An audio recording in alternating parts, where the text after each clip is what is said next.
Let's have the normal white that we know, please. Um, while we're waiting for that, permit me to invite our discussants, the Managing Director, Upper Niger River Basin Development Authority, Professor Abdul Karim Muhammad Ali. A round of applause for him. Is he here? Put your hands together for him, please. Thank you kindly for joining us. Also, to be among the discussants is the Managing Director, Lower Niger River Basin Development Authority. Please, sir, you may want to sit here.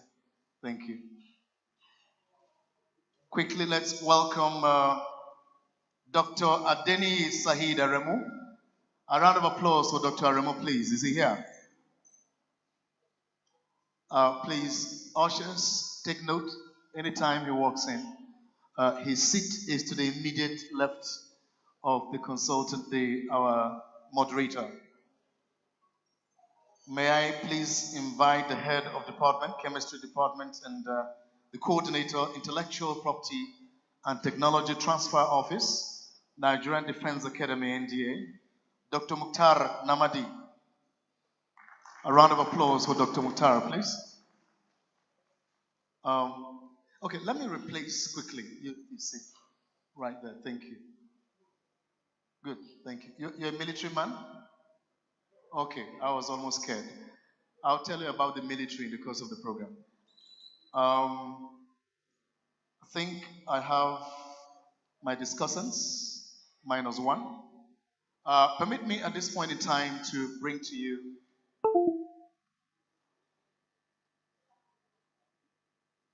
the managing partner and chief executive of Mangrove and Partners Limited, a company that has been set up to strengthen institutions mandated to provide basic services and improve human settlements.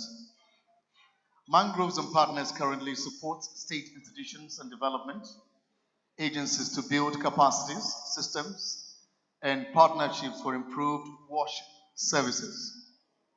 To this end, the man I'm about to bring to you is providing part-time consultancy support to the Federal Ministry of Water Resources as the national coordinator of Nigeria's National Action Plan to revitalize the wash sector, a program launched by President Muhammadu Buhari in November 2018.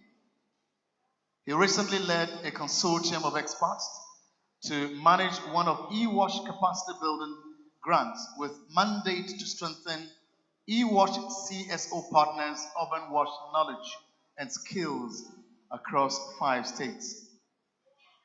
The man I'm about to bring to you was the chief of party of the Wash Coordination Project, Nigeria, a program managed by Development Innovations Group and was funded by the USAID to support reform-focused utilities in Nigeria to deliver on their objectives. In his previous role as Technical Support Manager, Urban for WaterAid UK, he led WaterAid's global urban quality programming teams, providing direct oversight, quality control, and strategic guidance to over 15 country teams in Africa and Asia.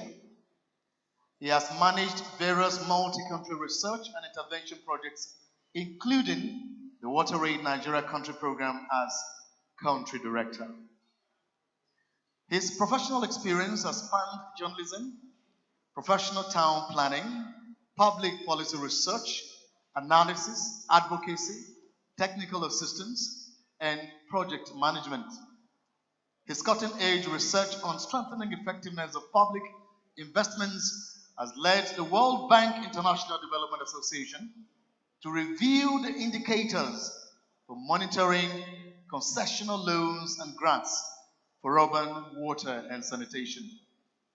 Ladies and gentlemen, I'd like to let you know that prior to joining WaterAid, this man chaired the board of Lagos Mainland Local Planning Authority and worked as the Deputy Housing and Environment Editor of the Nigerian newspaper, The Guardian.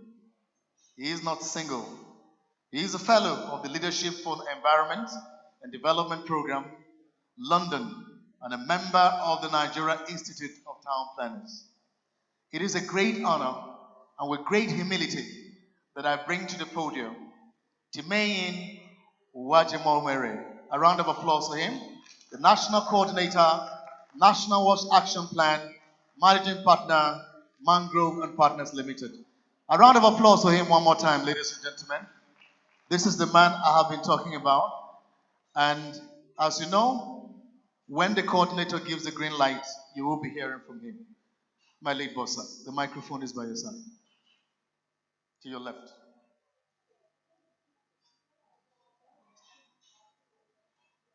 I'm now handing over to Dr. Salisu.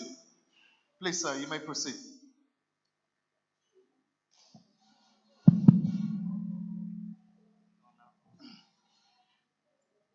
Thank you so much for changing the light color. I was going to complain about it too. Thank you very much, ladies and gentlemen. You are welcome, my presenter.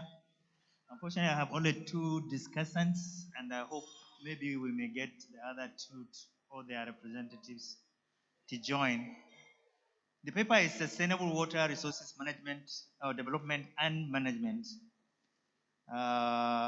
It's supposed really to be like the thematic paper. They call it lead paper. My role as moderator is just to ensure that the paper is delivered in a manner that the audience understand it and also are able to respond to it. That means trying to keep time and trying to keep things to the point. So we have 1 hour according to initial plan. We will give 20 minutes for the presenter. The discussions, I have structured the presenter's recommendations into 3 groups or 3 sections or 3 items, and I will give that 10 minutes for each of these items to be discussed by the discussants. Then 10 minutes we will ask questions and wrap up. So with that presentation, I hope Mr. Presenter is ready. So you have about 20 minutes, please. Thank you.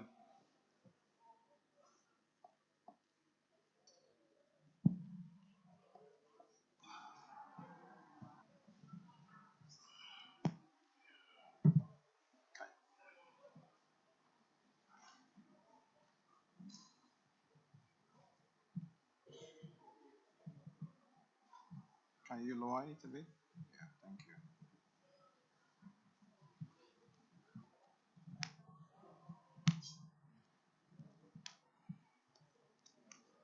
Sorry?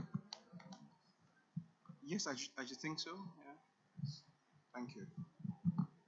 Mr. Chairman, thank you very much for your introductory clarity as to how you want us to manage this session. I will see what I can do in 20 minutes to make this presentation so that we can all participate as we go. I want to welcome our discussants, particularly my friend, the Prof. Thank you very much for joining us today. Thank you, sirs. My paper, like you have been told, is the lead paper on sustainable water resources development and management. Can you hear me clearly? Is my voice clear? The sound is okay? Okay. It's my delight to speak to you this afternoon because I grew up in Delta State, and before we got to Delta State, we started from Midwestern State, Nigeria. And Benin happened to be one of the places where you frequent as a Midwesterner or somebody from Bende State, we used to call it those days. So it's a pleasure to be here. The team, like we said, is Sustainable Water Resources Management. We have been invited to speak to this team. By implication, the central question before us is how to develop and manage water resources in a sustainable manner. The question implies that we want to look forward. For that is the purpose of the Brundtland Commission that defined the term itself, sustainable or sustainability. The World Commission on Environment and Development in 1983, set up in 1983, came out with a report that is called Our Common Future. That report described or defined the concept of sustainable development for the world. And that basically means that the present day activities meet the needs of people today, but does not compromise the means or the opportunity of people in the future to also meet their needs. The Commission also had 3 principal points that helps to govern sustainable development. And those 3 points are environmental protection, economic growth, and social equity. The central role of human beings in balancing these factors is very important, and we would not undermine that. It's also that we've been trying, without trying to assess what has gone wrong in water resources sector in Nigeria, I will try to project for us to help us identify some critical issues that kind of serve as obstacles to achieving water resources in Nigeria, or things that we probably have ignored that we should pay attention to, within, of course, a federal structure of governance. We will also try to use the important framework of the International Water Resources Integrated Water Resources Management in doing this analysis as we go forward. So what's our conceptual framework? What's the conceptual framework for integrated water resources? Like we did say, the Brundtland Commission in 1992, which of course is also described as the Earth Summit, defined the terms that we call today sustainable development. Ahead of that, we had what we call the Dublin Statement on Water and Sustainable Development, which was developed at the conference in Dublin in January of 1992. That conference, or the principles, are also referred to, or the foundation of what we call integrated water resource management today.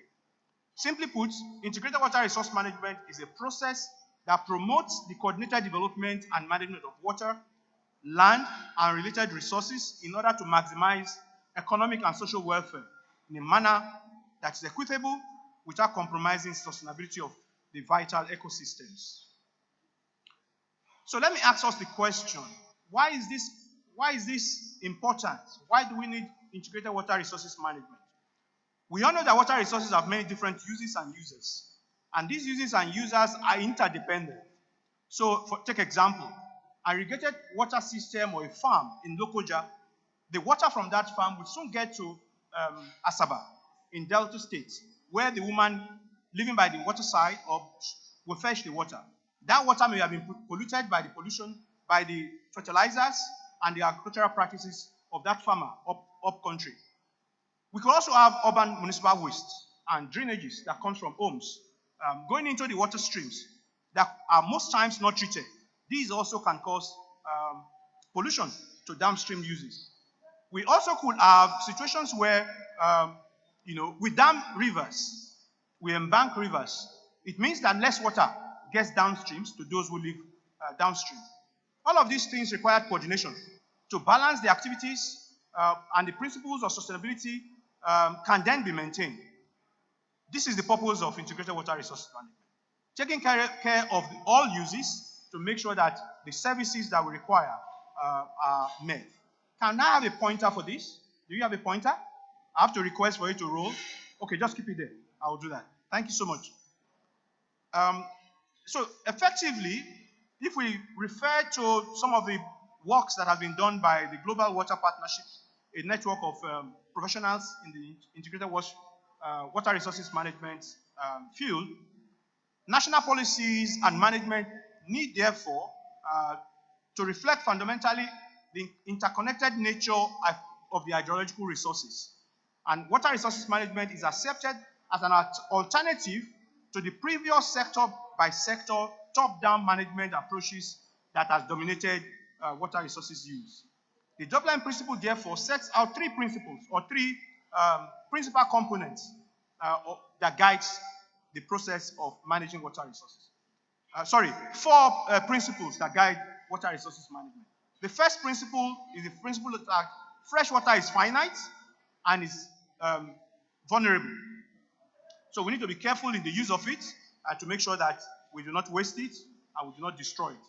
Secondly, it says that water development and management must be based on participatory approaches involving users, planners, policymakers, and everybody involved in the decision-making processes.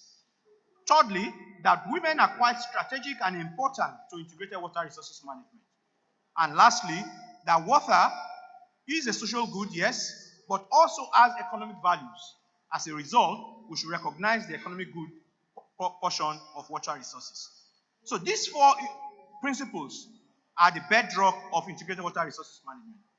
But the second principle, the fourth principle was a well-debated issue because it's talking about the economic value of water, and people came up with the frame, commodification of water. And people felt that that will not let the world achieve, or poor people achieve the use and efficiency of water for drinking, particularly. To ameliorate this, there are three issues that have been brought up that will help to ameliorate this challenge. One is economic efficiency in water use. The other is social equity. And the third is environmental and ecological sustainability. So these principles or this framework is what you see on the screen. You have the management instruments that require, the enabling environment that require, and institutional rules that are being governed by the ecological sustainability, the economic efficiency of water use, and of course the social equity of water use, to make sure that everybody has access to water resources. We will come to why this is important as we go. So water resources focuses on three principles: the enabling environment, the institutional framework, and the management instruments that we require to manage them. A study by Kay and Kadi in a paper on integrated water resources management discussed the operational concept of using water resources. Can you change to the next slide, please? Under that, we have these principles of equity, efficiency, and environmental sustainability at the top that are connected to the enabling environment, and then, of course, to the ability to balance water for livelihoods and water as a resource. Because water for livelihoods is most of the time the place where social equity is abused. Excuse me. Sorry, just please, can you help us keep quiet, or if you don't want to be here, it will be of use for help to others to please just get out and do your conversations. I can hear some people serving tea here. We're not supposed to be serving.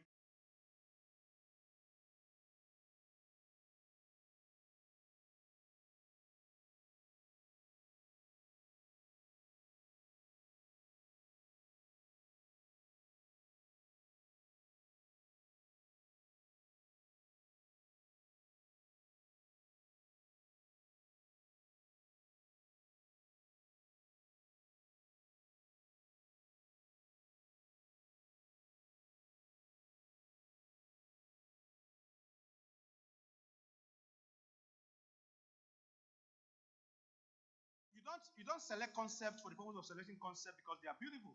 You select concepts because they are able to help you to address the long-standing challenges that you may face in the issue that you want to address. So integrated water resource management, therefore, becomes a responsibility for the public in the sense of government, in the sense of those who have responsibility for management of public policy. So in effect, it requires dynamic, adaptable, participatory, and balanced planning to make water resource management effective. This will provide a framework for coordination and sharing, adopting multi-sectoral approaches, and be able to address the threats and opportunities that relate to water resources management. They also acknowledge that in many instances, we need to have consistency in the to succeed in addressing integrated water resources management. For us in Nigeria, what is water resources management and how do we practice it? The framework that governs the Federal Ministry of Water Resources are expressed in the missions and vision statement of the ministry. And we believe that this adequately captures the essence of integrated water resources management. But as usual, the operationalization of policies and visions are seen in the details. And like they say, the devil is always in the details. In the area of institutional framework, as we see there, we have centralized river basins. We have river basin authorities, or we also have about 12 river basin authorities that we have told today. We have the federal ministry itself with all its departments and units. We have the Integrated Water Resources Management Commission. We have Water Resources Institute. We have so many agencies and parastatals managing the water resources. So to some extent, we are a bit okay with that. The enabling environment, we have the various acts, the 1993 acts that was adjusted to the 2004 Act, and now we have the Draft National Water Resources Bill of 2020. And then, of course, for management instruments, we have various instruments that have been developed by the various the commission, regulatory commission, and some of them by the river basin authorities for the management. I will identify and try to discuss 3 key challenges within the institutional framework and the enabling environment. On questions of management instruments, we'll leave that to the next paper to try to see how these challenges have affected us in Nigeria. The first challenge that I will deal with is the challenge of climate change as it relates to water resources management.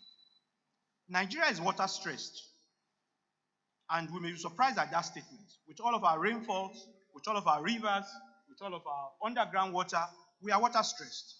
And water stress has been described, of course, as a situation where a region or a country is insufficient, the water resources available is not insufficient for the use of that region or country. Despite the volume of the surface water and groundwater that we have in Nigeria, I make this statement. Or simply put, Nigeria is water stressed because the demand for water is greater than the amount of water that is available. And that's because we have not invested quite enough, we have not planned properly, and the consciousness, for example, for climate change is missing. Can you please show the next slide? So I'll put this slide up there, and I will talk to this slide as we make progress. Perhaps in your mind, you started interpreting these slides for yourself. One of the greatest stress points for climate change in Nigeria is agriculture. And therefore, this, for the region in Nigeria where a lot of our foodstuff is produced, in the north, people are stressed. There are cycles of droughts. This is the Lake Chad. We can see the size of the Lake Chad. It has shrunk from 26,000 square kilometers to a present size of only 2,000 square kilometers in 2007. It's going worse, as it were. Recently, we are hearing in the news that it's probably being recharged. We wonder where that recharge is coming from. But over the years, the Lake Chad has shrunk. And what's the impact of this for Nigeria? We'll talk about that slightly. I talked about droughts.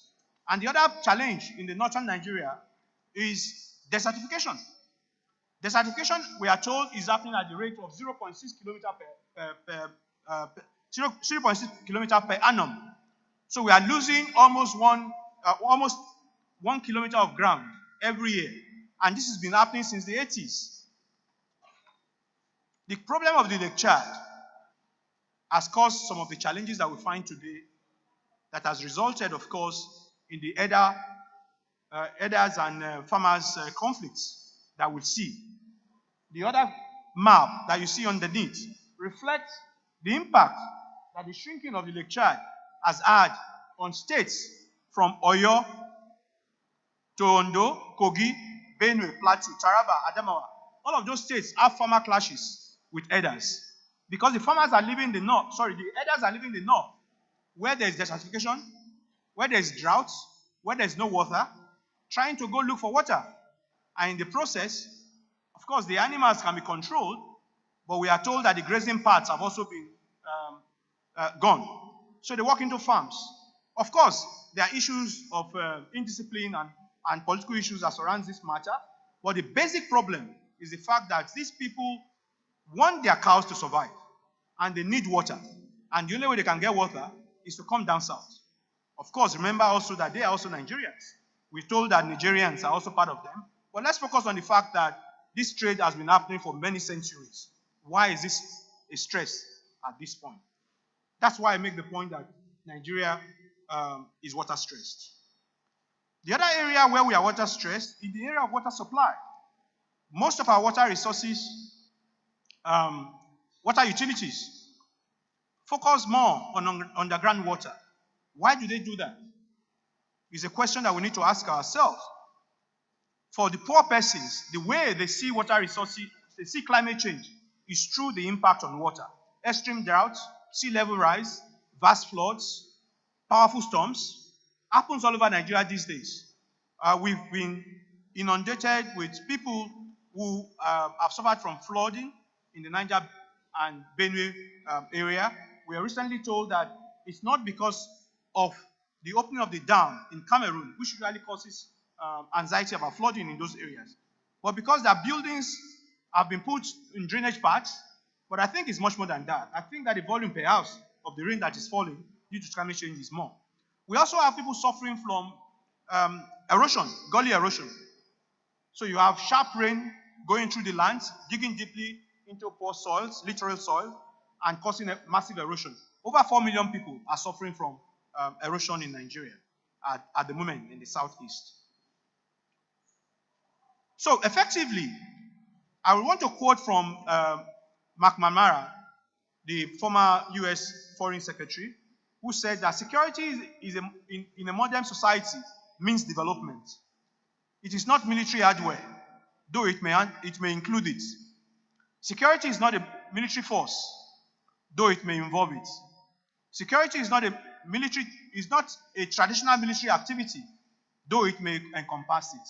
Security is development, and without development, there can be no security. It is sad that we leave some parts of Nigeria as if they are not part of the country, and we do not pay enough attention to the issues that they suffer. So we may blame the ideology of Boko Haram and insurgency, but the basic challenge of the elder of the farmer who leaves the north and moves to Lagos or to Ondo or to Ekiti in big lorries with their Okada because they want to come and trade and make money, we cannot undermine it. We take a lot of this for granted because it's happening in Nigeria, or because it's something that we do not appreciate because it's not happening to us. Check our citizens as well that travel from Nigeria to Europe in the Mediterranean, Nigerians and other Africans. It's the same thing, migration. People must move to find economic well-being for themselves. So let's leave the issue of climate change and go on to discuss the second issue, which is about access to water, population growth, and fresh water exploitation, like I did mention before. Under this, I've asserted that Nigeria is water scarce. We suffer from water scarcity. And you may ask me again, why do you say we are suffering from water scarcity? The UN has defined water scarcity to mean that scarcity is the availability. Scarcity is described as a situation where you have physical shortage of water due to failure of institutions to ensure regular supply or due to a lack of adequate infrastructure. I think those two situations describe Nigeria very appropriately. With increasing population growth, Nigeria's attempt to achieve universal access to water and sanitation is like a mirage. At the moment, 3 in 5 of us, that's 110 million people, do not have access to adequate sanitation. 46 million of us openly defecate.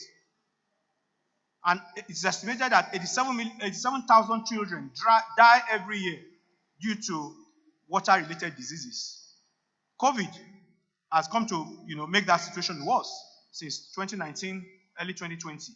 We have been told that water supply, sanitation, hand washing, and social distancing and the use of masks is a solution. So centrally, hygiene requiring water is the central thing that we require to solve this problem. A big challenge from our sanitation system is the fact that our pits, when there are floods, are sometimes flooded and the water is taken out, the fecal sludge is taken out.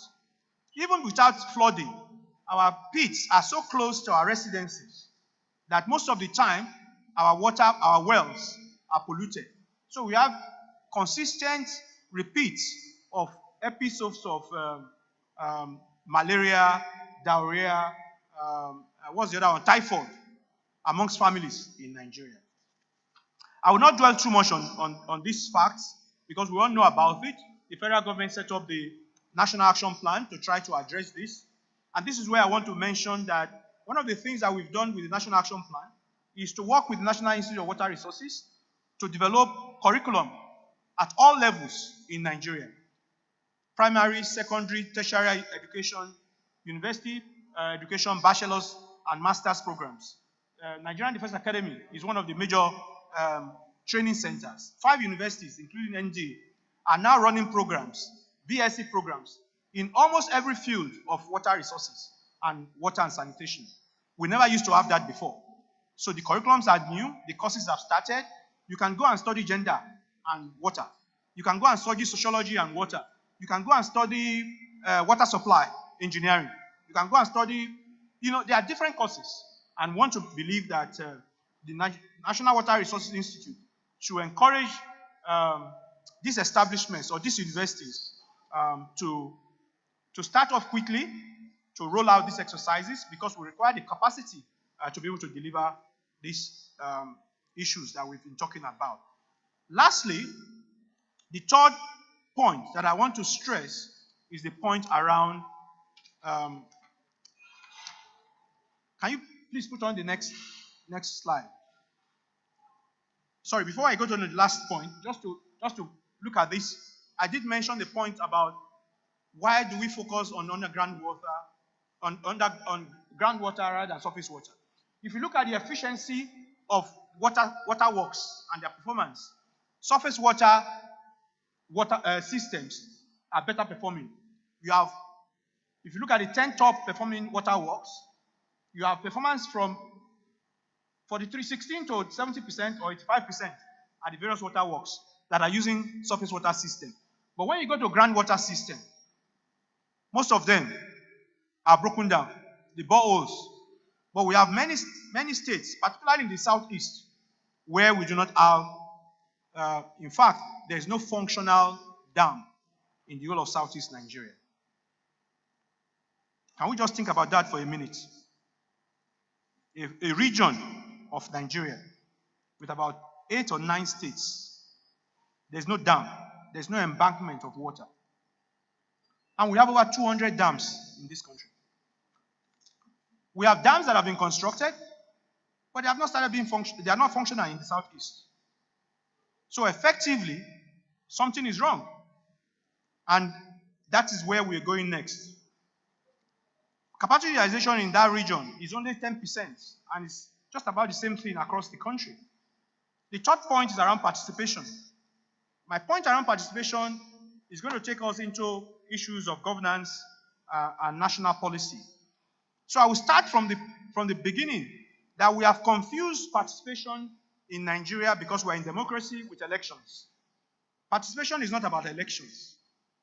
Participation, and I mean meaningful participation, is a process that allows everybody's voice to be heard and to be taken into consideration. I argued somewhere else in last month where I made a presentation that because we have come from the pre-colonial era, we had the traditional leaders.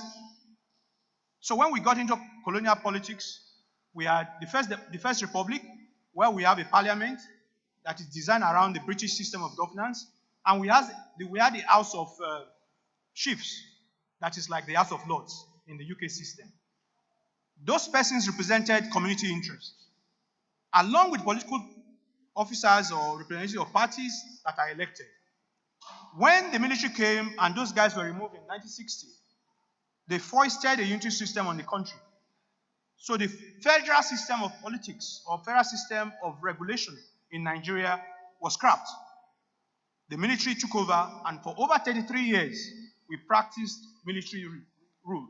If you look at this, this is the list of our leaders in Nigeria. Out of the 3 or 4 civilian administrations, okay, 5, let's include Shagari. Out of the 5 civilian administrations we've had, 2 of the most prominent and strongest ones are ex-military officers, Buhari and Obasanjo. And if you look in 1999, when we went back to politics, anybody who won an election and went into a House of Assembly or became a governor and they were around the age of 40, 45, 50, they had actually not seen a democratic system in operation. All they knew is military. And you and I have also grown up knowing military rule. So our sense of participation, our sense of democracy is fashioned by that history. We have not been to America to practice American politics. We have not been to England to practice English democracy.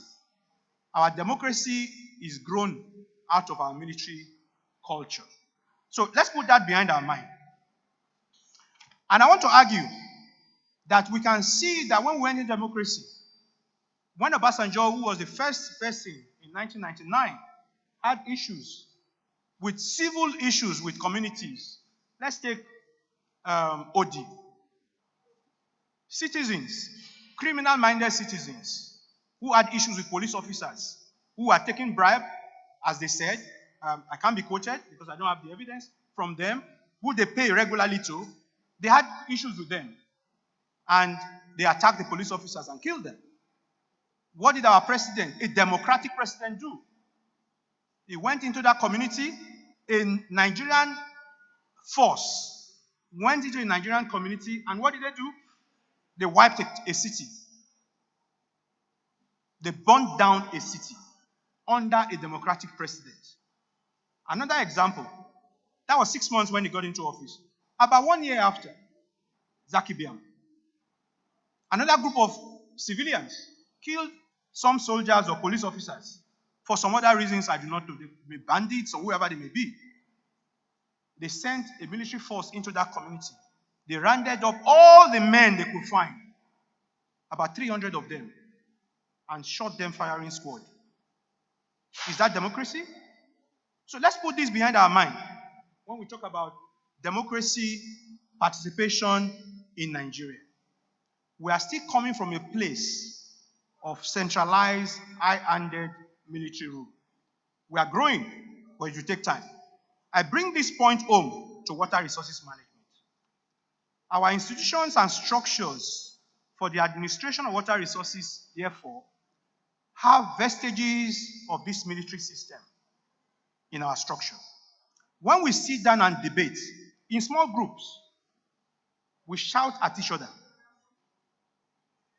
Observe, as Nigerians, most Nigerians don't wait for you to finish your points before they make their points. Inherently, we are suppressing other people's point of views. So we are not listening to each other to hear the point that we are trying to make to one another so that we can have a better decision in the conversations that we have. So, based on this background, I take us to the concept of governance. This is my last point, sir.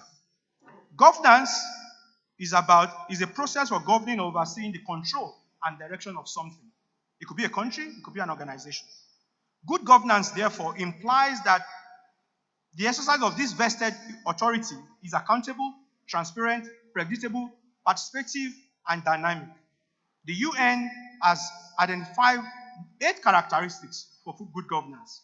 The first is participation, consensus building, oriented, accountable, transparent, responsive, effective, efficient, equitable, and inclusive. And of course, follows the rule of law. It assures that corruption is minimized, the views of minorities are taken into account, and that the voices of the most vulnerable in society are heard in decision making. It is also responsive to the present and future needs of society. Next slide, please.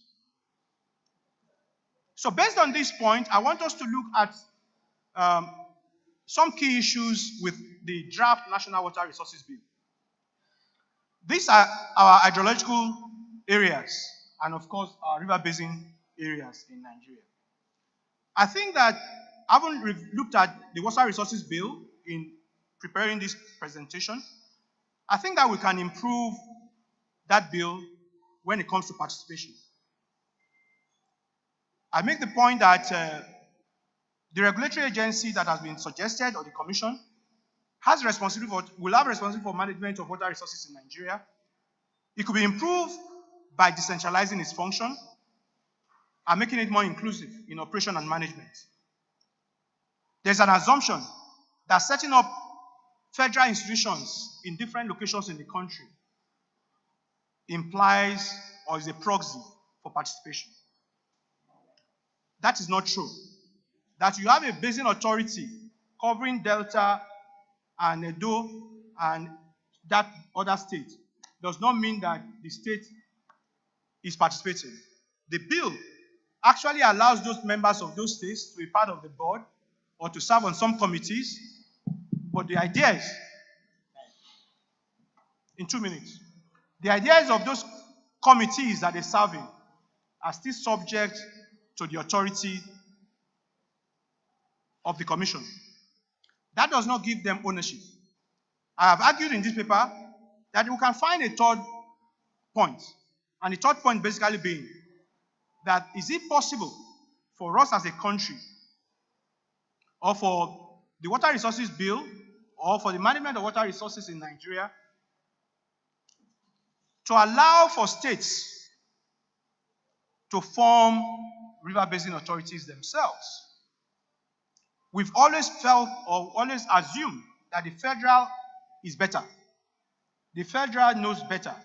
We all went to the same universities. We all studied the same subjects. And yet, we always think that the states cannot handle things.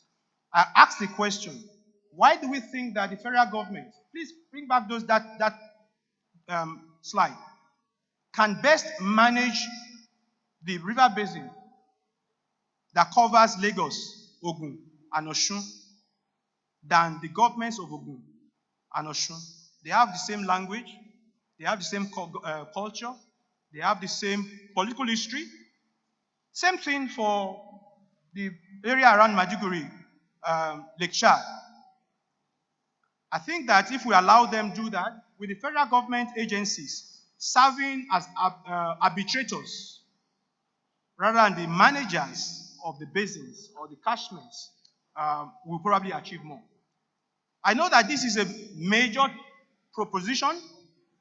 We've practiced this unitary system where the federal government is the big might. We have establishments that have run for many years.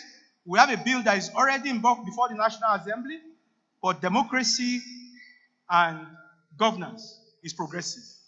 So I put this to you as an alternative.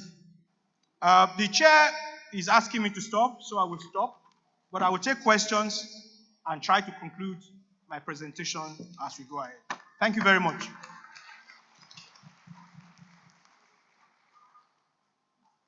Please, Mr. Chair, you can remain seated where you are. You are the boss. You don't have to stand. Okay. Thank you so much for giving me the title, the boss. I'm not, I'm not the boss. If you don't mind, I just want to get up. We will discuss mainly the conclusions that he gave. Unfortunately, the major one, which he spent most of the time, has to do with the law. Because he gave his paper very late, the selection of rapporteurs did not reflect really the areas of his paper that need to be discussed. So we are fortunate that the next paper is actually on that. And I hope people will have taken enough points. There are a lot of contradictions in what he says. There are some points that one should look at. There are misconceptions, actually. river basins are not defined by political, even the current river basins are not correctly defined. If you are talking of the integrated water resources management, he's defining or he's advocating. It's actually contradicted by even the current river basins because they are politically based. Now he's saying states should form their own river basins.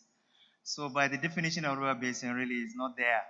However, please, can you note all this so that in the next paper we can discuss them in the law?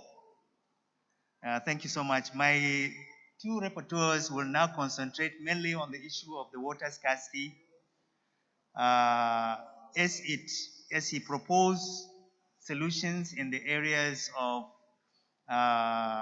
institutional incapacity and actual environment. So let me start from my immediate left with the prop and then start because they are really going to discuss mainly similar things in those two areas.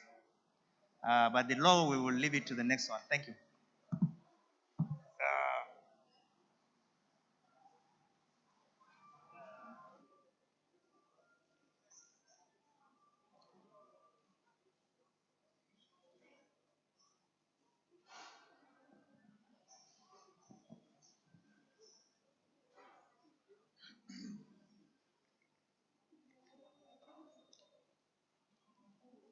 Mr. Moderator, thank you very much.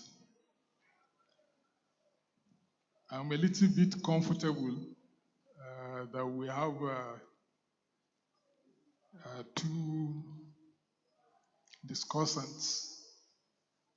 The moderator has given 10 minutes for each discussant. So, in the absence of a third moderator, I'm sure if I'm exceeding 10 minutes, he is going to allow plus minus 10%. So I want to start by commending the author. Sincerely, the quality of the paper is highly commendable. I've been away from academics now for about 5 years. I've been so enmeshed in the river basin activities. And pardon me, the river basins. During the whole of this period, I've not seen a qualitative,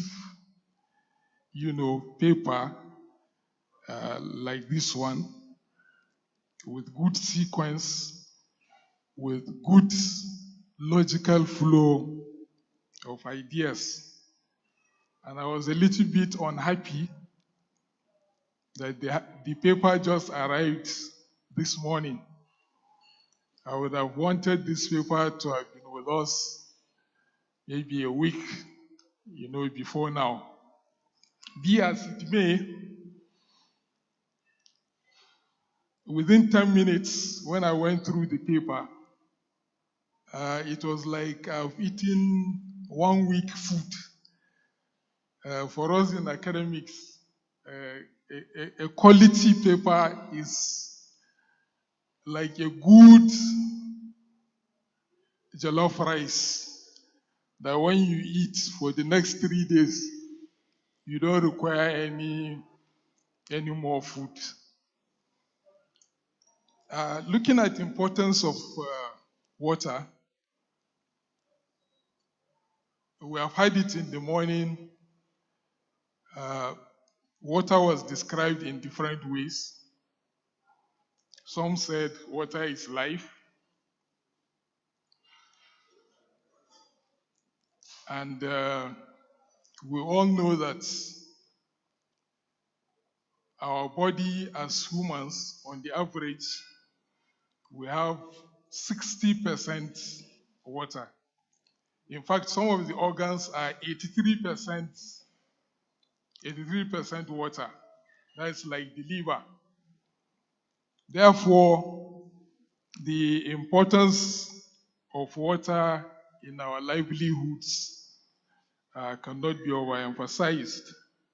And that's why the theme of this conference is, some people say apt. Me, I'm saying it's even more than apt.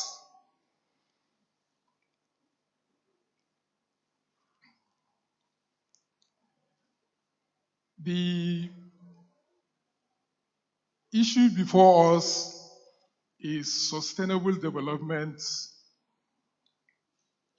and management of water. And why are we looking at this issue? In summary, is to ensure that we meet the needs of the present, and we also ensure that we don't compromise ability of the future generation to meet their own needs. And for us to be able to do that, this paper has highlighted a number of principles and fundamental components. I think driving from, is it commission? Which commission? Brotland Commission. And for implementation of these principles and fundamental components, one of the key players in Nigeria is the River Basin Development Authority. And I happen to come from there. Looking at the functions of the river basins, if you look at the mandate of the river basins, the first mandate is develop and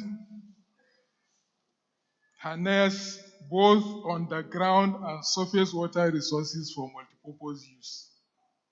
That's one of the functions of the river basins. And if you are looking at these functions, it means this issue of sustainability of development and management should be domiciled chiefly or majorly within the river basins. And we are saying that Nigeria is water stressed. What's the meaning of that? That we don't have, despite the volume of surface and underground water resources. I was checking online to see the volume of water resources that we have in Nigeria. But I think last time I read it in one of the ministry's documents, is in the region of 90-something billion liters. I think in that region. But I was trying to get the exact figure. I couldn't find it. But then we're saying Nigeria is water stressed. Why? Because despite these available underground and surface water resources, we don't have sufficient water for our needs. And if one of the functions of the river basins is to develop and harness both underground and surface water resources for multipurpose use, it means one of the organs that has failed, inverted comma, opening and closing, not actually failed, is the river basins.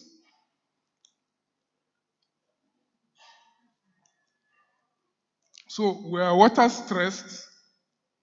The paper tells us that we are water stressed despite the river basins and despite the presence of adequate institutional framework, appropriate management instruments, and enabling environments. And I want to confess that in the river basins today, we have been so much distracted from our core mandates the river basins have more or less become procurement agencies. This activity of procurement and the attendant activities therefrom has so much distracted the river basins. No matter how you try to see that you implement, very good policies, integrated water management, integrated river basin management, climate change, and so on and so forth, you are so much carried away with this activity of procurement. And before you know it, the year has ended, another year, has come. So we need to find a way that we can minimize the negative effects of these procurement activities. The paper also highlighted, among other reasons, why Nigeria is water stressed. And one of them is this poor consciousness to climate change, despite the abundant surface and water resources. And the paper is also recommending that we need to mainstream, that one of the actions that we need to take is to ensure that we mainstream climate change into the activities of Federal Ministry of Water Resources and its parastatals as an urgent action. In my own river basin, we have a unit named climate change, but sincerely,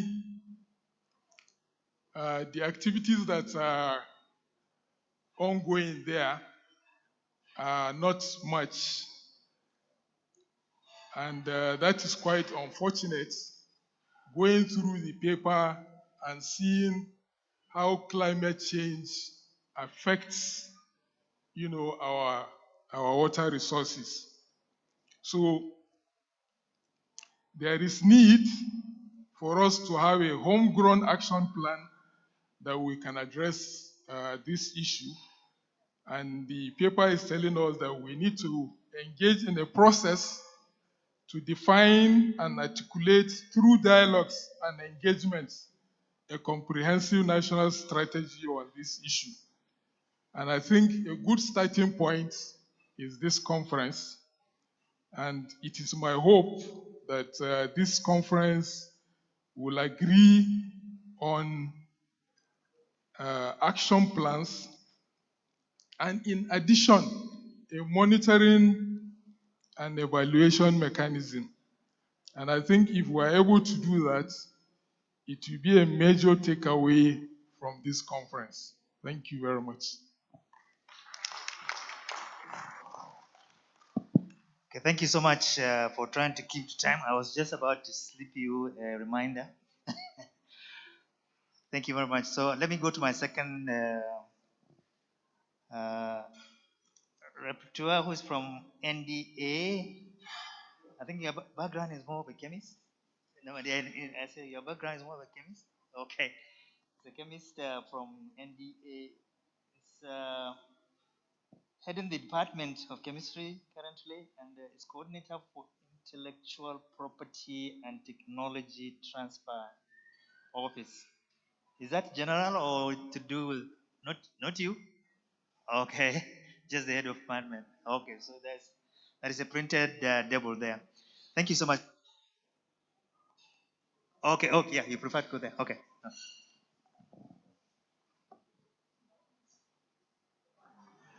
Thank you, the moderator, and thank you, Mr.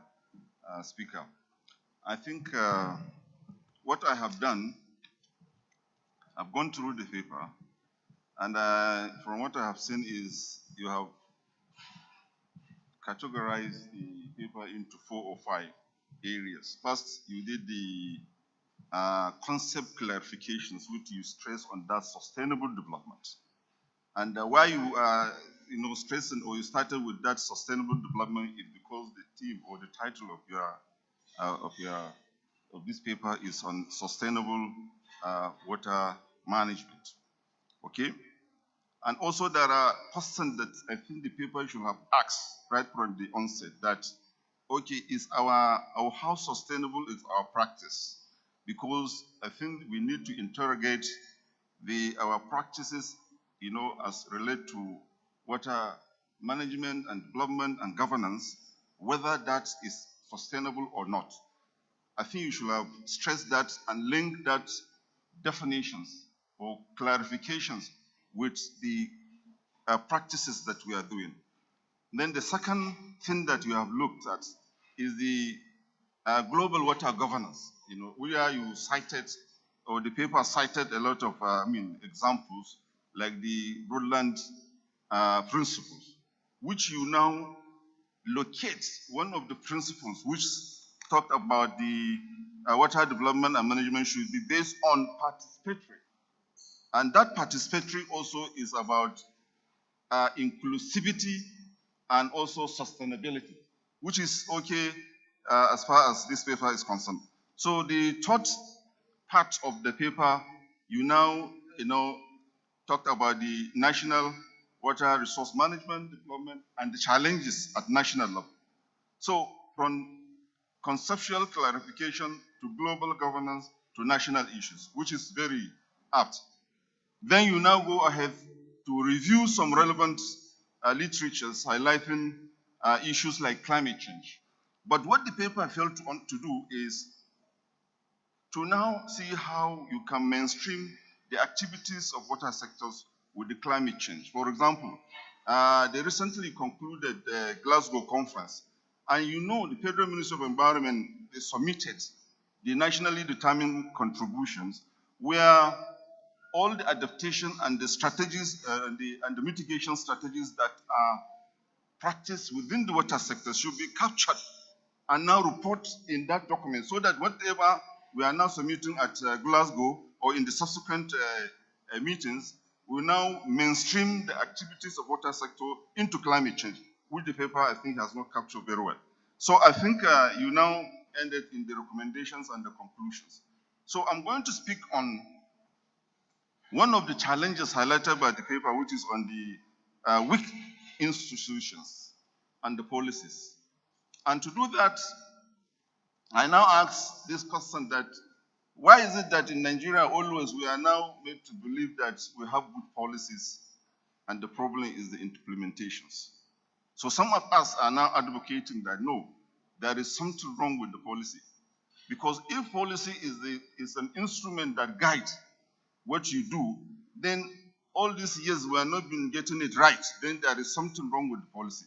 So there is a need for structural change. And I think that is one of the reasons why the second paper, or the second lead paper now is going to talk on that aspect of the policy, which is very good. So I think you also mentioned about the lack of data, for example. How can you have a policy if you don't have data? What kind of policy do you have if that policy is not reflecting to the reality? It's not talking to the audience.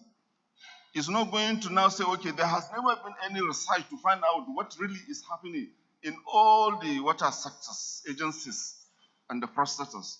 That, okay, are the issues, and these are the data. And you highlighted very clearly that one of the key challenges is the lack of data. But we are neglecting to now emphasize on getting that data, so that with that data we can plan. And with plan we can have a policy that is dynamic, a policy that is inclusive, a policy that is sustainable. Because if there is no data, then you can't have a policy that is sustainable. So sustainability of our policies depend on reliable and dependable data. And this data is what is lacking in our water sectors. So there is need to stress on that. I think the paper tried to do a lot of things. There are so many sweeping statements. Like, for example, where you say the paper, Nigeria has not been known to be a country which promotes participation in the development. That participation, where you now highlighted, evolutions of like evolution of historical background of the military regimes in this country, where you attributed lack of participation to military. Because for long we have been in the military cycles or we have been in the military governance. That is one of the reasons why we now develop that culture of not including stakeholders in our decision making, which is very okay. But you need to also stress the fact that yes, that has to change. That has to change. For us to have that sustainability in our policy, on our practices, then we need to have that inclusivity and participation. Then another thing that I think the paper, because I'm trying to try to summarize or talk to my paper, I have about 3 pages, but I'm trying to just cherry pick some key important points just to highlight on that. Then to do that, I think I now say that the paper should also highlight some of these issues. One, I now suggest that these are some of the things that should be captured in that paper. Inclusive policies. That is, when I say inclusive policies, I mean a policy that is engaging, a policy that allows people to participate, not to engage them, but to participate in the decision making. A policy that is dynamic, a policy that is a product of research, a policy that is a product of survey that was done to generate reliable data before you now begin to have a policy. Secondly, there is need also to have sustainable or financial sustainability. Financial sustainability here, or financially sustainable. So whatever we are going to do, we need to also check the cost effectiveness and whether it is affordable. Because it is not all technologies that we think that will now come and solve our problem that will do that. So there is this saying that says there is no one size fits all. So we need to adjust, what we do, so that even if we are now using the technology, we should also find a technology that is sustainable. Then another thing that is not captured in the paper, which also I want to stress is here, is the sound institutions and proactive policies. Sound institutions, you cannot have sound institutions if you don't have weak capacity. So the paper should have stressed on the weak capacity and also the funding issue. You cannot have sustainability if you don't have capacity. The entire water sector is managed by people. If those people don't have capacity, then it means how sustainable is going to be. So that capacity building is very important, and also the funding issue is also key. Mr. Moderator, thank you very much. These are some of the few things I have.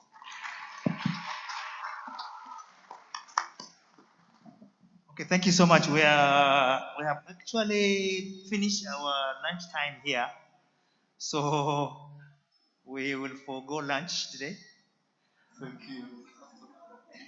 Thank you, Mr. Coordinator. No, we still have questions, unfortunately. Yes, that's why I'm here. Oh, okay. That's why I'm here. Okay. So this is you now directing me. There are some papers I have prepared. It's either that they will write and give us to read out, or they will ask us to direct me. Do you want them to ask directly? This one will save time.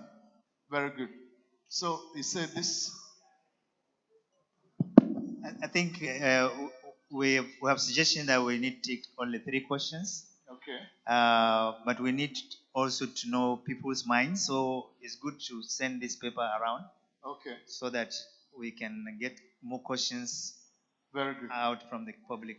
So my director now says 3 questions. Yeah. 2 men and 1 woman. Did I hear you correctly? Okay, we'll try and make it. We must be gender sensitive. Okay. I have my director here raising his hand. So let's take 1 per row. This is 1 here on this row. We have 1 hand there at the other row. I need 1 woman if there's a question, or else we'll give you a slot to a man. Yes. Okay, there's a woman at the back there. Yeah. You're on the same row, but because you're a woman, So, Director, sir, please. Please, also, can you just ask a crisp question because our chairman, our presenter is saying they has to leave in 20 minutes. Thank you, Mr. Thank you. Chairman. Thank you, the presenter and discussants. My is comment, not a question. And then to use this opportunity um, to inform this audience about what we are doing in the ministry with respect to integrated river basin management. First of all, I want to align myself with you in correcting the impression that the river basin should be devolved to the states. You have corrected that impression already. The current boundaries that the current river basin authorities are established in line with hydrological boundaries to a very, very large extent. And of course, we're all aware that the new bill, the water bill that is awaiting enactment, has also incorporated the principles of integrated river basin management, integrated water resources management. And so, while we are waiting the approval of that bill, currently, the river basin authorities are responsible for catchment management. And while we are also awaiting the passage of that bill, we have started promoting integrated river basin management principles and practices in the river basin authorities at the catchment levels. I want to also remind the professor who said probably he's just having the first paper or the best paper in IRBM, that we had a national workshop in Calabar in 2019. That was when we flagged off the national discourse on integrated river basin management. It was a very, very fruitful workshop. And we've been doing that in strong collaboration with the UNESCO Regional Center for Integrated River Basin Management in Kaduna. We had a workshop, 1 week workshop. We had international speakers, local speakers, and all the basin managers and other stakeholders were in attendance. And that was when we agreed that we need to begin to domesticate IRBM principles and practices in the river basins. We went further to establish DEX offices. DEX offices in the river basins. And even after that, we have had several workshops where we have been preaching on water governance, conflict management, for the DEX officers, for the basin managers, and other water stakeholders. So we have started. And but for now, for this workshop, we're talking about sustainability of this practice. And what we are, to give practical meaning to that, the government has already approved the partial commercialization of the river basin authorities. And the whole essence is to, provide the appropriate framework for funding of the river basins and also for the capacity, that's the manpower, provide the appropriate manpower capacity for the river basins to drive this partial commercialization. The thing, it's the only way to go if we are talking about sustainability of our projects, of our activities, whatever, and to give practical meaning to this theoretical talk about IRBM. I have a paper tomorrow on the overview of implementation of partial commercialization of the river basins. And I want to encourage everybody to stay back and listen to that. It will give us another platform to be able to look at how we can begin to practically give meaning to the theme of this workshop. Thank you. Mr. John Ochigbo is the Director, Department of River Basin Operation and Inspectorate of the Ministry. That's why he knows what he knows. I allowed him to talk that long because he's my boss. Any other person who talks up to 1 minute, I'll receive the mic from you. There was a hand raised here. Please, I need ushers. I need help. Ushers, can I help get assistance? Can you help me? Okay, please.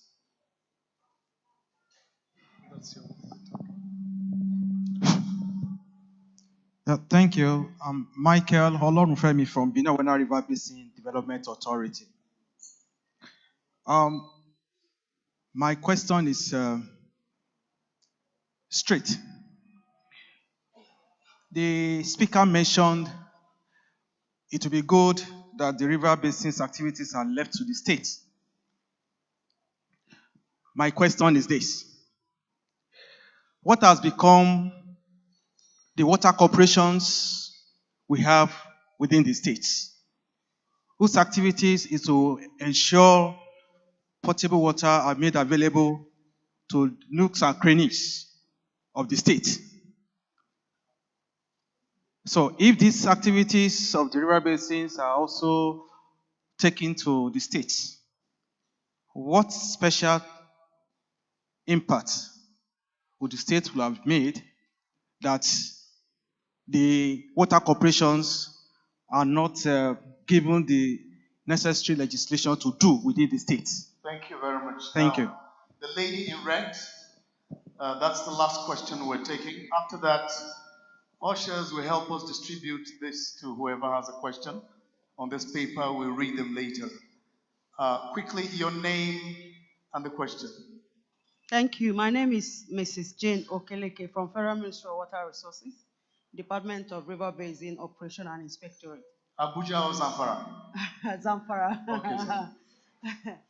My question is about the climate change, the issue of climate change and insecurity, as which resulted to migration that is causing a lot of insecurity in Nigeria today. And being identified that it is because we are the water resources, we have is water stress. Now, my question or my concern is, what are the actions? We've been talking about policies and whether the policy is okay or is it the implementation that we're having problems. What are the actions, particularly on Lake Chad? We've been talking about issue of recharging of Lake Chad for maybe some years now. What are the actions? Can we come up with action? Let's match these words with action on trying to mitigate some of these problems, especially on insecurity. Thank you. Thank you. Thank you very much. Now, please, my coordinator, 1 minute. Before I receive a query, let me give one of my directors from the ministry here to quickly. She said he has a comment for 1 minute, so please, quickly, hand over the mic to her. Thank you very much for giving me the floor. I just want to make a comment on the discussion relating to, my name is Alice Ojo. I'm Director of Water Resource Planning and Technical Support Services of the Federal Ministry of Water Resources. The second speaker spoke about the need for structural change if we really have to maintain this sustainable water resources development and management. I want to inform this House that structural change has been started with my department, which was initially water resource, planning and research and statistics. The Honorable Minister, Visionary Minister, had made that department to be headed by a professional, by my humble self, and it's still ongoing to ensure that all the structures are on ground to enable us meet up with this sustainable water resources development and management. Also, in line with that, you talk about the MIE framework that will help us to really get to where we are going. When I became the director, it just dawned on me that we need to have a change. And we have a lot of investment in the water sector relating to allocation. And I discovered that we don't have the indicators to help us, mainstream or to enable us measure what we are doing with all the allocation. And I had to take it upon myself with some NGOs. Right now we have a draft MIE framework, which is inclusive. It's not only the water resources stakeholders, inclusive of all the states, participated in that framework development, where we identify over 100 indicators to enable us measure. Because when you don't measure what you are doing, you'll not be able to really have the needed data that is available. I'm sure during this council, that document is going to be rolled out and everybody will know about the content of that MIE framework. And also relating to data, there is national water um, resources information system, which is inclusive. It's not only at the Federal Ministry of Water Resources that are participating into it. That is where we're supposed to domicile all our data. Now we have desk officers both at the federal level, at the river basin development, and we have also extended to the states to give us nominations to participate at data collection and for them to now transfer same. So they'll be able to respond some of those needed reports we're supposed to give both at the regional, global, and national level. I think with that, if we can now come together, work as a team, then we'll be able to get out of this challenge of wet data, because when you don't have good data, you cannot plan for the people, for your people to have sustainable water resources development and management. I just felt I should just share this with you. Thank you very much. Very, very important. A round of applause for ladies and gentlemen. Now, please, Dr. Salisu, do I have the privilege of giving him the mic? Please, let's. He has called for his flight to be delayed 5 extra minutes. We hope you catch up with that. Thank you very much. You want me to use this one? This one? I think so. It's just too high for me. You know, I'm You're my classmate. Okay, thank you very much, Mr. Chair, for your guidance. And thanks, Dr. Namadi and Professor Ali, for your very kind comments. I won't reflect much on your comments because Dr. Namadi's comments, for example, are ways by which I could improve the paper. So I'll be glad to take those on and work on it to improve the paper. Maybe you will help me to publish it someday. Thank you very much, sir. And Professor Ali, thank you very much for your very kind comments. I appreciate you. I would just want to address two of the comments. I recognize the points that have been raised by Mr. Oshibo, the director. Thank you very much for those enlightening information, and Mrs. Ojowu for that, for your comments as well.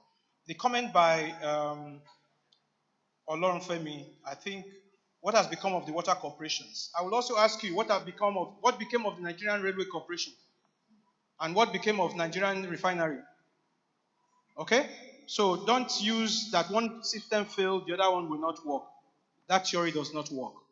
It's not only at federal level that things are, state level that things have failed. Things have also failed at state level. My point is this. I recognize the fact that transboundary water, right, cannot be limited to a state. What I'm saying is transboundary water has limit at some point. And that's why you have a basin area. The only thing we have done in Nigeria is to break our basin area into 4, 5, 6 states. I'm basically saying that those 4, 5, 6 states can come together and manage water at their own level. If you read the paper in full, some of the points that I couldn't mention here are mentioned in the paper. Take, for example, the second principle of the water bill, right, for its operation is subsidiarity. What is the meaning of subsidiarity? Is management at the lowest level. Management at the lowest level is not federal. I made the point in the paper as well about local governance, but I didn't talk about that when I was presenting. And that is not the fault of the Water Resources Ministry or the water sector. We don't even have a presence of a local government in Nigeria. We've had about 10 or 12 local government reforms, but local government administration has not even taken root. The structure we have today does not recognize local governments in water resource management. I'm proposing that we should focus more on nature-based approach to water resources management, in managing our wetlands, in managing our conservation areas. We're not practicing that. It's happening in the local area. All we need to do is to harness it. The federal might is too far from the people. to recognize what the people are doing to ensure their water resources are sustainable. If we devolve some of these powers, it will enable the states and the local governments to do this. And look, part of the problem we have in Nigeria is also the fact that everything is so centralized, so everybody else has stopped working, everybody's looking to the federal. Everybody, even the state governments now look to the federal. If you have business with the states, if they don't get allocation from the federal government, they don't pay. No state, most of the, except for Lagos and maybe a few, Delta and a few others, they don't raise internal revenues. That's the state. Talk less of local government. Local governments have, in this constitution of Nigeria, the power to raise money and use that money for development. Can anybody tell me their local government is raising revenue in this room? If we don't stop it one day, we will continue like this for the next 100 years. We must start and fail and try again. That's how you develop countries. So that's my point. So it's not about one system is efficient and the other system is not efficient. I'm talking about using the principles within your own bill to practice it. Your second principle is subsidiarity. Subsidiarity is not at fragile level. The first principle is about participation. And participation is not about inviting people to meetings to discuss and go away. That's basically, maybe at best, consultation. The other point around actions to manage climate change. I also described some of the actions, and the first discussant mentioned some of the areas I discussed. I said that there's a need for us to meet, and discuss this a bit more. Not river basin management now. I'm talking more about climate change and water resources. To discuss it in Nigeria, it's not been it was a conversation or a paper presented at the last 2020 National Council on State. Somebody, an ex-director from the Federal Ministry of Environment, was invited. I know him, Dr. Adejumo, who led the climate change desk at the Federal Ministry of Environment. He was invited to make a paper. But I'm saying that we need to develop a strategy on climate change and water resources in Nigeria. And we cannot do that at this meeting. It must be an action that maybe Nigerian Institute of Water Resources, NDA, because NDA has responsibility for training our soldiers. They know about this defense strategy and things like that. In fact, let me tell you, Nigeria's defense strategy is the only strategy in the world that I know of that does not have anything to do with development. And as in economic, people, livelihood development. Every other country, I read McNamara to you, that was 1968. America and the rest of the world has started incorporating development into their defense strategy. Our security strategy in Nigeria does not have anything to do with development. It's all about military infrastructure. That's why we can go to Niger Delta and pollute the place. That's why we can go to have the problems in the northeast and think it's a military action. It's not military.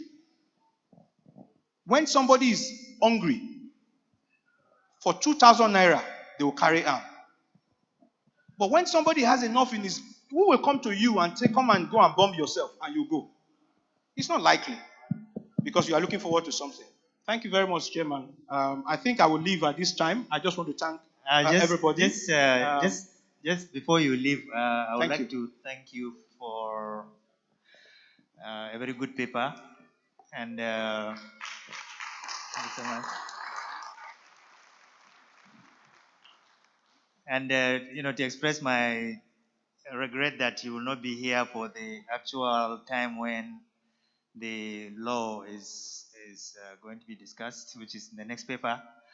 I think that's the time when maybe you will have people who will get back at you for your ideas and so on and so forth. No, but we are now limiting the time, unfortunately, to the role of this one. So thank you so much again, and let's have a safe journey. Thank you. Thank you very much. Please have a safe flight. And please let us know when you land. Our prayers are with you while you're in the air. Thank you very much, my coordinator, Dr. Salisu Abdulmumini. A round of applause for him as they take their seats. Professor Abdul Karim Mohammed, we really appreciate you. Professor Lawrence Akichuku, was not here, but Dr. Adeni, Sahida Remo, Dr. Mukhtar Namadi, we really appreciate all of you. God bless you. A round of applause for them as they take their seats. Thank you very kindly. Thank you. Now, if there are questions pertaining the same topic, if you have a question, just raise your hand, or you have whatever a comment you want to make. There are ushers here who will pass a paper to you. This is not over yet until we have looked at it again. And so we'll consider them, look at the questions. Please, ushers, be looking around. There's another hand here. Look around, yeah. So whoever has a question, these also help us form topics for the next discussion so that we know what you have on your mind. If we bring it up again next time, we know how far we're going to take it. Medically speaking, and this is true, it is not good for you to sit down consistently for more than 2 hours. Whether you are driving, even if you are in a plane, just tell the pilot to stop. You want to stretch. Then you can sit back down. Please, can I ask all of you rise up on your feet and put your hands together for yourselves? Let the blood flow. Let the blood flow. Even if you are driving, no matter the distance, look at your watch. About 2 hours, stop. Either ease yourself or something, but let the blood flow. Let the plane stop. We buy a gege bread and ease ourselves. Put your hands together for yourselves as you take your seat. Now, there is something we're going to do very quickly today. Instead of us going for lunch, before we come back again, there's only one more paper. So we're going to take that one before lunch. Those for that say aye, the ayes have it. And so,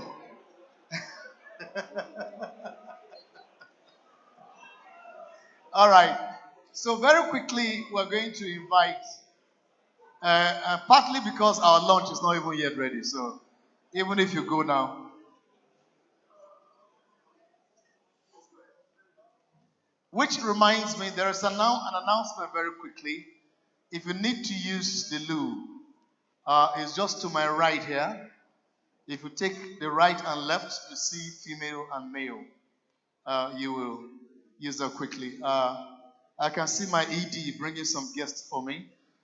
That's the chairman, LOC, one of the most hardworking human beings I've come across in recent times. ED, please, I want to say this.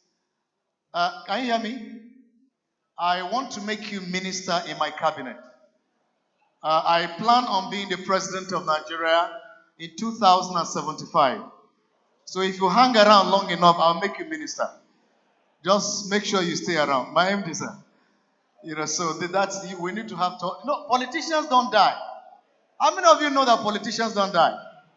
They keep planning for the next election. They don't know what is happening between now and the next one, but they are already planning ahead.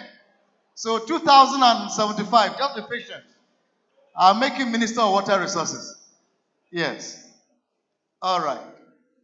Now, the next paper we're going to be discussing very quickly, and it's going to be on the place of a regulatory framework for sustainable management and development of Nigeria's water resources.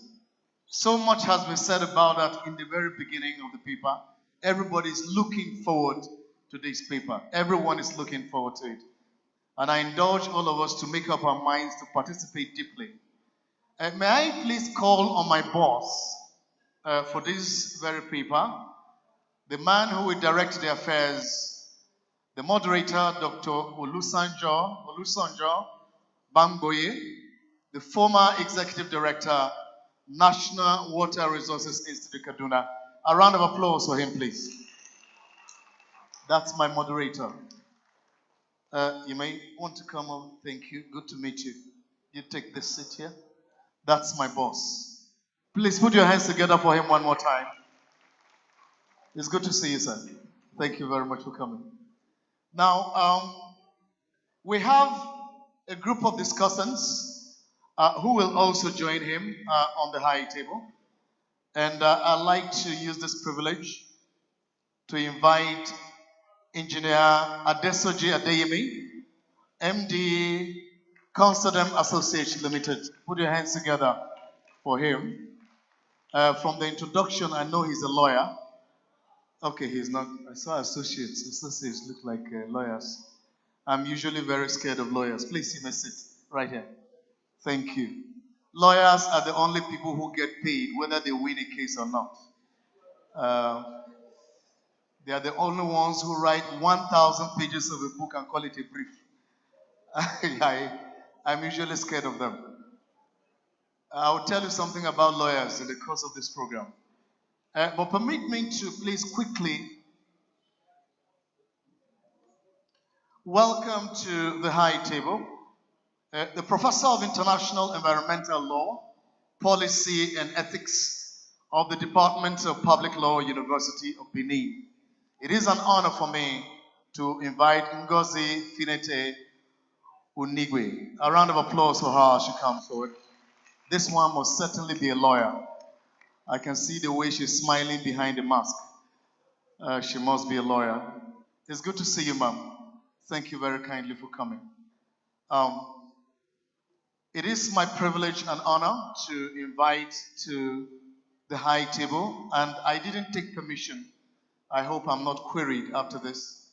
The Director General, National Water Resources Institute, Kaduna. Please, there is a seat over here for you. Put your hands together for him as he comes forward. And my own Managing Director, the boss of bosses. He is Engineer Saliu Ahmed, please. That's the Managing Director of Benin, Owena River Basin Development Authority. Sir, there is a seat for you right over there. Put your hands together for them. You know, the joy of being an MC is you have the prerogative of doing what you want. They will sack you after, but at least you have done what you want. Okay, no vex. I go collect the query after the event. Please, right here. Thank you very kindly. Good. Now, having done that, permit me, ladies and gentlemen, to introduce to you a very special person, a legal practitioner with 30 years of legal experience, over 20 years of which has been spent as a water sector professional. I'd like to bring to you the legal advisor to the Lagos State Water Corporation from 1997 to 2005. If she wasn't good, she wouldn't be there. Ladies and gentlemen, I'd like to present to you a certified regulator specialist by the Institute for Public-Private Partnerships, Washington, D.C., and the Loughborough University, UK, 2007. She was the pioneer executive secretary and CEO of the Lagos State Water Regulatory Commission. She has advised on governance reforms for the water resources and water sector across federal and state governments and for governments outside Nigeria. She participated in the drafting of the National Water Resources Policy and the National Water Resources Bill, as well as policy and laws for about 15 states in Nigeria. She is currently the head of Clark's Associates, a firm offering multidisciplinary consulting services. She is also currently a member of the Ministerial Policy Advisory Committee advising the Honorable Minister of Sector Reforms and Implementation of Governance Reform Initiative. Ladies and gentlemen, Mrs. Tawa Koya. A round of applause for her as she comes over. Keep clapping, ladies and gentlemen. This woman deserves a louder ovation than that. I think I should bring my wife to her to learn law. This legal acumen, this is actually too much. Your hands together for her one more time. You may take your seats. My moderator reserves the prerogative to invite you. The microphone is by your side, sir. I now hand over the mic now to my moderator to take it over from here. Sir, you have 1 hour to manage your people. Thank you very much, the MC. The audience, I want to thank you all for your patience and decision taking, because we need solid 2 hours to handle this topic because of the importance. And if all of us have noticed what has happened since morning, people have been referring to the water bill, the water bill. I think what you are going to get this afternoon is an opportunity to know how far we have gone, what are things that you have done right, and how far, what are the things you could not, you can now do. And I think that's why I like the topic. Initially, it says the place of a regulatory framework, but in our presentation, she's going to make innovative uh, regulatory framework. So there will be some element of innovation. I do. Like my dear Dr. Bangoye has said, we've worked on this bill since 2006. I think one of the things that we will find if we take time to interrogate is that the version of the bill before the National Assembly is actually the 9th version. But I don't want to jump the gun because I'm not really here to talk about the bill. We're here to talk about the regulatory framework for moving Nigeria water resources sector forward. And as you will see, we will eventually end up with the bill because the bill represents Nigeria's attempts at an innovative change in our current regulatory framework.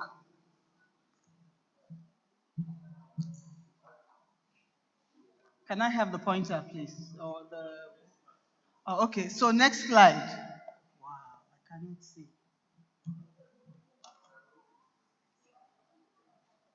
Okay. While I crave your indulgence to start with a few definitions because even though I know that most of us in the hall are actually sector professionals, we know what all these terminologies stand for. But I think if we start from the beginning, it will help us to flow into the meat of the discussion. So I started with a few definitions of my own.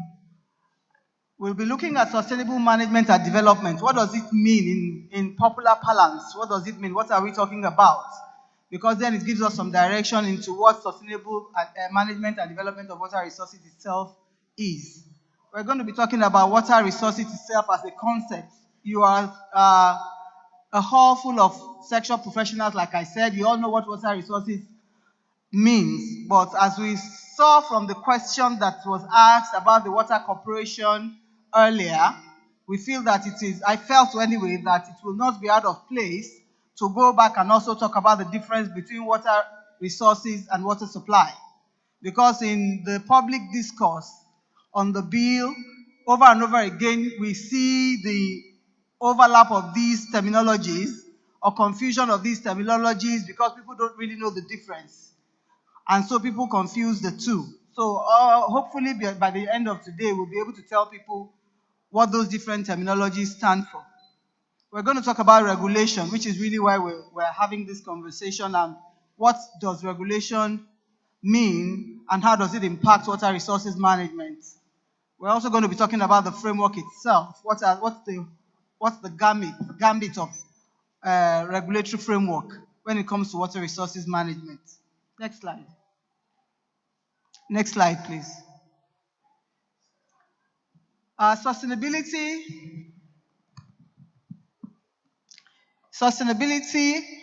I say, is the avoidance of the depletion of natural resources in order to maintain an ecological balance. This is just a definition that is popularly known. Sustainability, more specifically in the sector, we usually talk about it as ensuring that we use these natural resources in such a way that future generations are also able to use it. That means you do not deplete it in such a way that the generations coming after us is not available to them for use. Then we talk about management. Back, please. Not done. Management is said to be the directing and controlling or deployment of resources or people to reach a certain goal. And development is the process of growing or expanding a thing such that it changes from its current state to an advanced state of being. Next slide. So we can then say that sustainable management and development of water resources is a process of deploying resources in such a way as to ensure that water resources are advanced in a way that ensures that it meets the demands of this generation without compromising its ability to meet the demands of future generations. Essentially, this should be the goal of water resources management and development. Next slide. Water resources. I've given a very short definition of water resources here for the benefit of those of us that are not actually sexual professionals or people that are familiar with the sector. I know that this definition can be expanded infinitely by those that are more familiar with this topic than I am. Water bodies that exist naturally and are useful or potentially useful for human existence. And they include groundwater, surface water. They may be further classified as freshwater, saltwater. They exist in different forms through different states and transition through different states. I know if we ask our engineers, they can go further and further about the definition of water resources.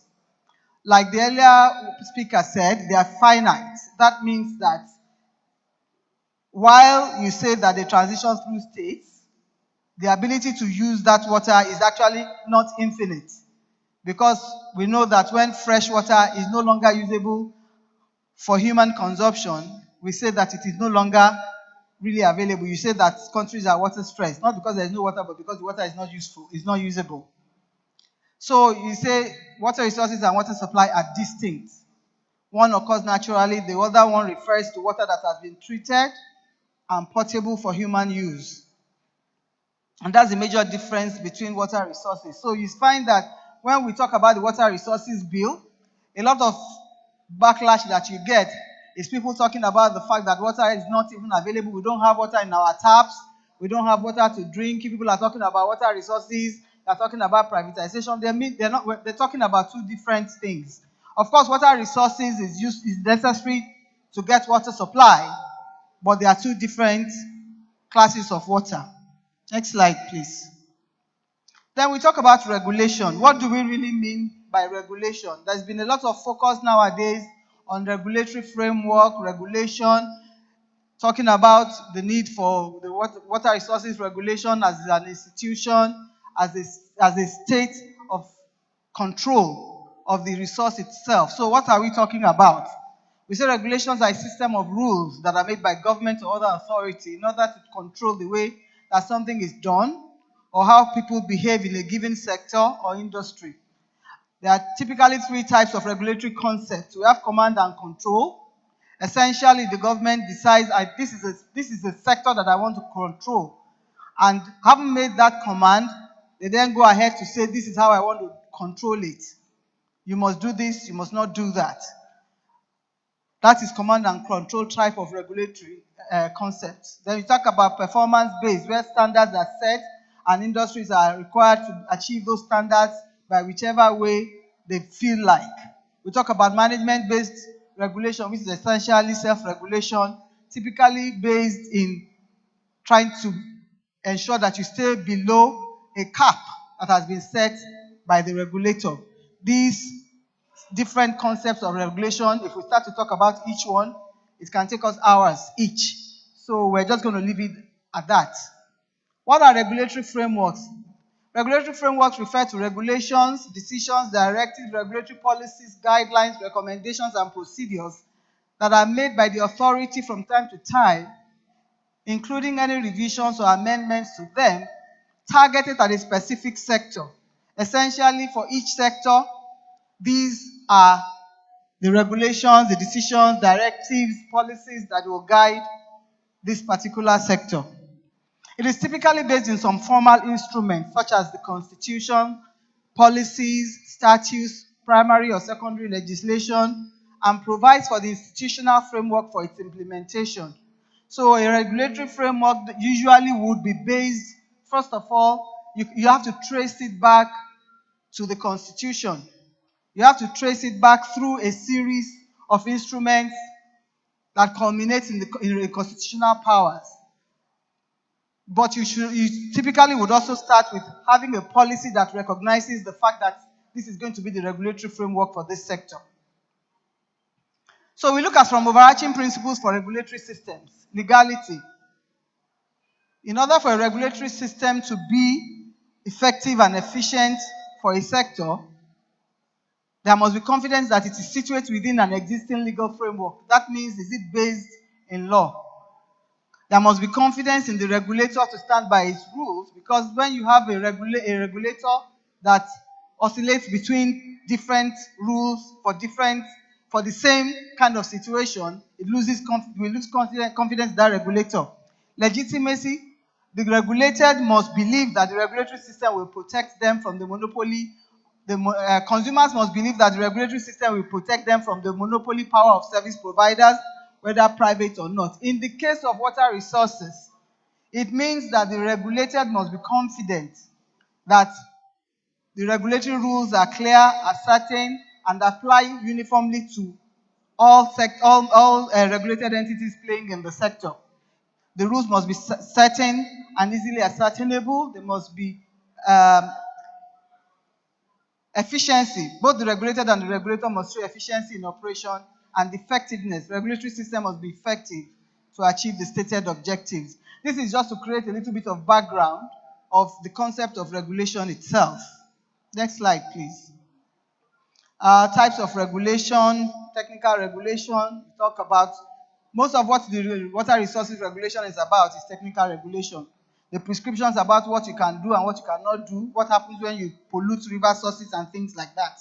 Economic regulation talks about water tariffs and pricing, quality of service and contract compliance. Environmental regulation is more, and public health regulation is more about water quality and customer education. The earlier speaker spoke about integrated water resources management and its place and the place of regulation within integrated water resources management. And this is the definition that came out of the Mar del Plata conference in 1977, which was then coined by the Global Water Partnership. IWRM is an empirical concept which was built from the ground up experience of practitioners. Although many parts of the concept have been around for several decades, in fact, since the first Global Water Conference in 1977, it was not until Agenda 21 and the World Summit in 1992 in Rio that the concept was made the object of extensive discussions as to what it actually means in practice. The Global Water Partnership says that IWRM is a process that promotes the coordinated development and management of water, land, and related resources in order to maximize the resultant economic and social welfare in an equitable manner without compromising sustainability of vital ecosystems. I brought this in specifically because it's necessary to look at how the current National Water Resources Bill has attempted to capture integrated water resources management by its provisions. And we will see as we go further that the concept was not birthed in Nigeria. It came about as a result of a series of international conventions that came out of conferences that are held globally. Next slide, please. We refer to Mar del Plata 1977 conference a lot because a lot of the principles that you can find in policies around the world, in water resources policies around the world, are actually based on the resolutions that came out of this conference. Next slide. There are about 8 concepts. I'm not going to go through all of them because I think Timeni already spoke about a few of them, and we have quite a few slides to go through. So it talks about reviewing existing rules and regulations on water resources management, particularly management, protection of quality, prevention of pollution, penalties for undesirable effluent discharge, licensing, abstraction, and ownership. These are all concepts that have to be covered when you are talking about water resources policy. Legislation should be comprehensive. Go ahead, please change it. Legislation that enables actualization and implementation of policy. There must be clarity on public ownership of water projects, responsibility for controlling water quality and quantity, administrative procedures for coordinated, efficient, and equitable control of water, as well as land use and possible conflict must be spelled out in legislation. Next, please. Legislation should take account the administrative capacity to implement it. Enforcement of rules and legislations must be clear in all instruments of control. Necessary administrative framework to make this efficient must be strengthened. Effective public participation in planning and decision-making process must be an integral component of the institution-making process. I will just say this here. There was a lot of reference to participation in the earlier paper, and I agree, because IWRM actually recognizes the need to plan for water resources from the bottom up. But the good thing about it is that there is, for the first time, a legal prescription in the National Water Resources Bill that makes public consultation a legal requirement across all institutions in the sector. This means that as long as you are a sector institution, in determining in making the identified decisions captured in the law, you are required to embark upon public consultation. And in fact, it goes further in some instances to tell you how to do that, how you publish the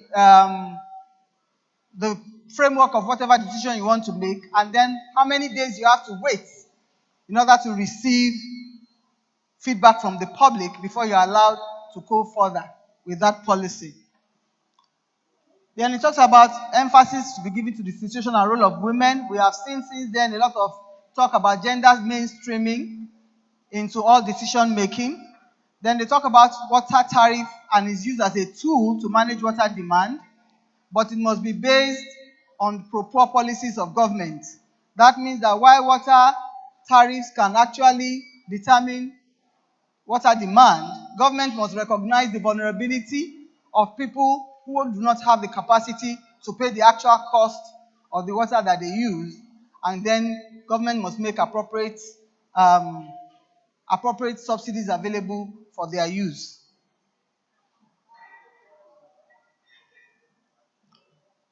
Next slide, please. We've been talking about the Mar del Plata Convention because it focused a lot of attention on governance. We know that water resources is very, very capital intensive. And before this conference, a lot of work had gone into water resources has been making resources available for construction of infrastructure. It was during this conference and subsequent conferences that the idea of governance as being essential for sustainability came up, because no matter how much money we spend on building infrastructure, we still need what we typically call the soft components. How will it be managed? Within what governance framework will it be managed? How do we clarify roles and responsibilities? How do we avoid overlaps? How do we ensure that there is no multiplicity of control? As we know, there is always the saying that everybody's work is nobody's work, because everybody is always expecting the other person to do it. So, like Stockholm Declaration, which says that natural resources of the earth, including air, water, and flora, must be safeguarded for the benefit of present and future generations through careful planning. Planning includes the need to ensure policies and legislation are put in place. World Bank policy of 1993 says establishing strong legal and regulatory frameworks to ensure that local concerns are met, environmental resources are protected, and monopoly pricing is prevented. That was the policy as far back as then. And then we talked about the Dublin Principles. I'm sure most of us here are familiar with the Dublin Principles, where it says that users must be involved in planning water projects, encouraging stakeholders to contribute to policy formulation, and calls for pricing and incentives policies that achieve cost recovery, water conservation, and better allocation of water resources. African Development Bank also lends their voice to the fact that it is not, it says water legislation is at a very early stage. That was in the year 2000. It is not surprising, since the majority of countries' national policies provide basis for regulation. They have not formulated these policies. They also said effective implementation of IWM requires that stakeholders have a consensus on the legitimacy of decisions and actions of the institutions regulating different aspects of water resources management. This is key for our own purpose in Nigeria, because what we have in Nigeria, as you would see, is what we call a multiplicity or proliferation of regulation, which has actually been the bane of development and progress in the sector. I have written a quotation here by my learned professor, somebody that I'm sure a lot of you are quite familiar with, Professor Goldface Irokalibe. In one of his papers, this is what he said. He said the three levels of government, federal, state, and local government, share responsibility for water resources management, thus leading to fragmentation, duplication, and lack of intersectoral coordination, with each segment pursuing its own independent water agenda. The salient features of water resources management in Nigeria, and this is not a positive thing. He's saying this is what is happening. If you look at the water resources management in Nigeria, this is what you are going to find. Weak database, fragmented responsibility, weak institutional framework, among others. Because of the fragmented and non-coordinated approach to water management issues, the regulatory and monitoring machinery within the sector in Nigeria is diverse, diffuse, and weak. Enforceability in such circumstance becomes lax. Present water laws lack proper provisions and mechanisms for intersectoral coordination, tariff setting, and conflict resolution. There is therefore an identified need for a new water law in Nigeria, and with it a new regulatory mechanism to ensure sustainable and integrated approach to water resources management. This encapsulates the whole totality of what we are trying to talk about today. Why are we having challenges with sustainable water resources management, in spite of our consensus that it is a problem? Why is it that we are not able to move forward? The current Water Resources Act is 28 years old and is 12 pages long. For a country like Nigeria, our Water Act of today is 28 years old. It's probably the oldest in Africa, because all other countries have since reviewed or revised their laws. And for the land size and the size of our water resources in Nigeria, and the fact that we have been considered severally as the biggest economy, probably maybe only after South Africa, we have a law that is 28 years old and is 12 pages long. Every attempt since 2008 to reform this legal framework has been met with some challenge or the other. That in itself is not surprising, because we are a very diverse people. And it's not surprising that we have had challenges with this reform. But I think we all agree it's time to move forward. Next slide, please. So we look at why do we need to regulate water resources. We've looked at all the conventions, all the international conventions over time that have tried to convince the world that policy, law, and a regulatory framework, institutional framework that works in harmony is essential for sustainability, is essential for development, is essential for management. You need all these to work in harmony in order for you to have sustainable management of your water resources. But let's bring it back home. What have we found with our 28-year-old legal and regulatory framework? We have ongoing unregulated countrywide groundwater abstraction without sufficient data on the resource potential in terms of quality and quantity. We've heard talk today. I was telling my colleague that was sitting next to me about how people have been telling us that they've done marvelously because they've drilled many boreholes. In sane countries, borehole drilling is a default. It is not the way that water resources is supplied. It is not the way that water supply is achieved. It is a default, because nobody goes around punching holes in the earth if you have ample access to surface water resources. People use groundwater resources when they don't have access to surface water resources. It's the other way around in Nigeria. And to make matters worse, there is no regulatory framework for it. There's nobody regulating it. The states are not regulating it. When I was in Lagos State Water Corporation, I think we passed the first regulation for groundwater abstraction in the country. That is apart from the water well code of conduct for water well drillers that had been passed by the National Water Resources Institute many years ago, which is not being applied by any state. No state has adopted it and said, this is what we are doing here. Nobody is doing it. We use that code in Lagos State, and the House of Assembly passed it. To what extent it's being implemented is another matter.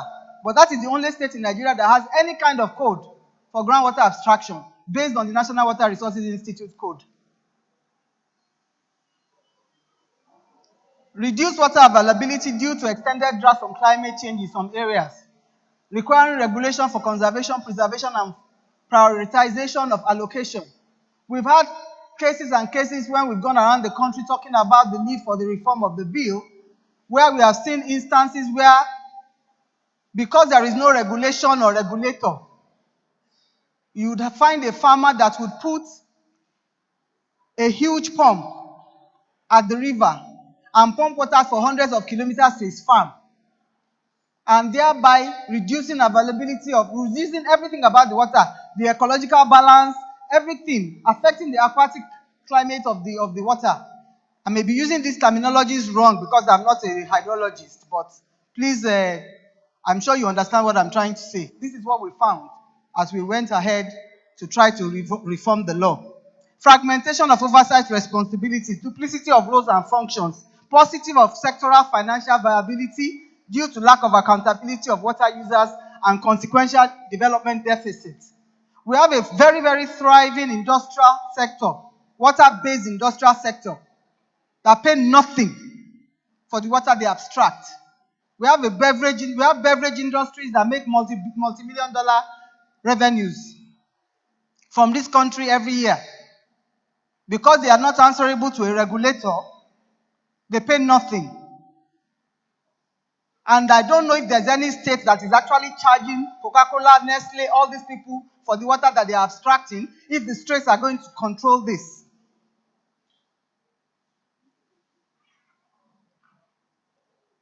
Inadequate access to usable water resources to meet the rapidly increasing domestic and industrial economic growth. I remember when we were in Lagos State Water Corporation, I was legal advisor there then. And by that time, the National Water Resources Council had come up with the pricing policy for raw water abstraction.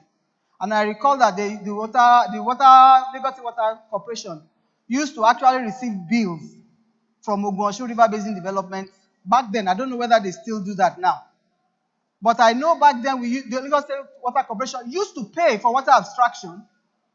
And I know that there was a time when we had to go and meet Ogunshu. We were led by my GM at the time, demanding to know what that money was for, if the river was constantly polluted and we were having to pay extra to treat the river, to treat the water we are abstracting. What is the money we are paying you for? And that is accountability. It wasn't as if they were not willing to pay. They just wanted to know why they were having to spend more money on treatment to produce water for consumption, if there is no regulation that is applicable to the pollution that is happening on the river, and Water Corporation is having to bear the cost of paying for treatment higher than what the river should normally be. And that is because there was lack of regulatory oversight by anybody. Degrading watershed and water courses as a result of widespread pollution. Inadequate water resources collection and management, leading to opaque allocation decision making. These are just a few of the reasons why we need to have an active regulatory system. And if we look at all these things that have been written there, it's just that we didn't go in detail into the conventions and international resolutions from the international conferences that we talked about before. These things are all covered in their suggestions and their recommendations. So we look at in Nigeria, what is the status? We've talked a lot about the concept. We've talked a lot about what does this mean? What does this mean? What is the status in Nigeria? Where are we now?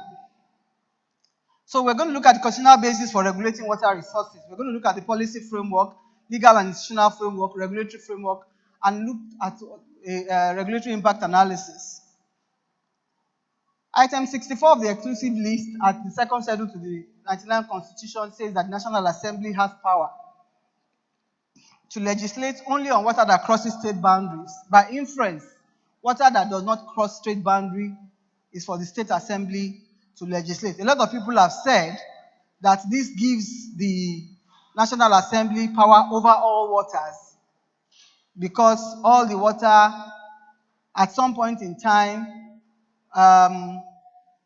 the main rivers give rise to tributaries, that then stay within the state? Are these tributaries now regarded as state waters, or are they still part of these interboundary waters and all of that? And I always say to them, what we have is the constitution that has given allocative rights over a legislative scope for National Assembly and for state assemblies. And in deference to that, the National Assembly went ahead and passed the Water Resources Act of 2004. We call it the Water Resources Act of 2004, but it is not different from the 1993 Water Resources Decree that was passed by the military. In all our legal framework for the sector, we have relics of the military regime. Water Resources Institute still has on their board a brigadier general or somebody. That is what the law says, that they must have somebody from the military on their board. And we've carried that for so many years. This is just to say why it is essential now that we reform the legal sector, the legal framework for the sector. Please go back.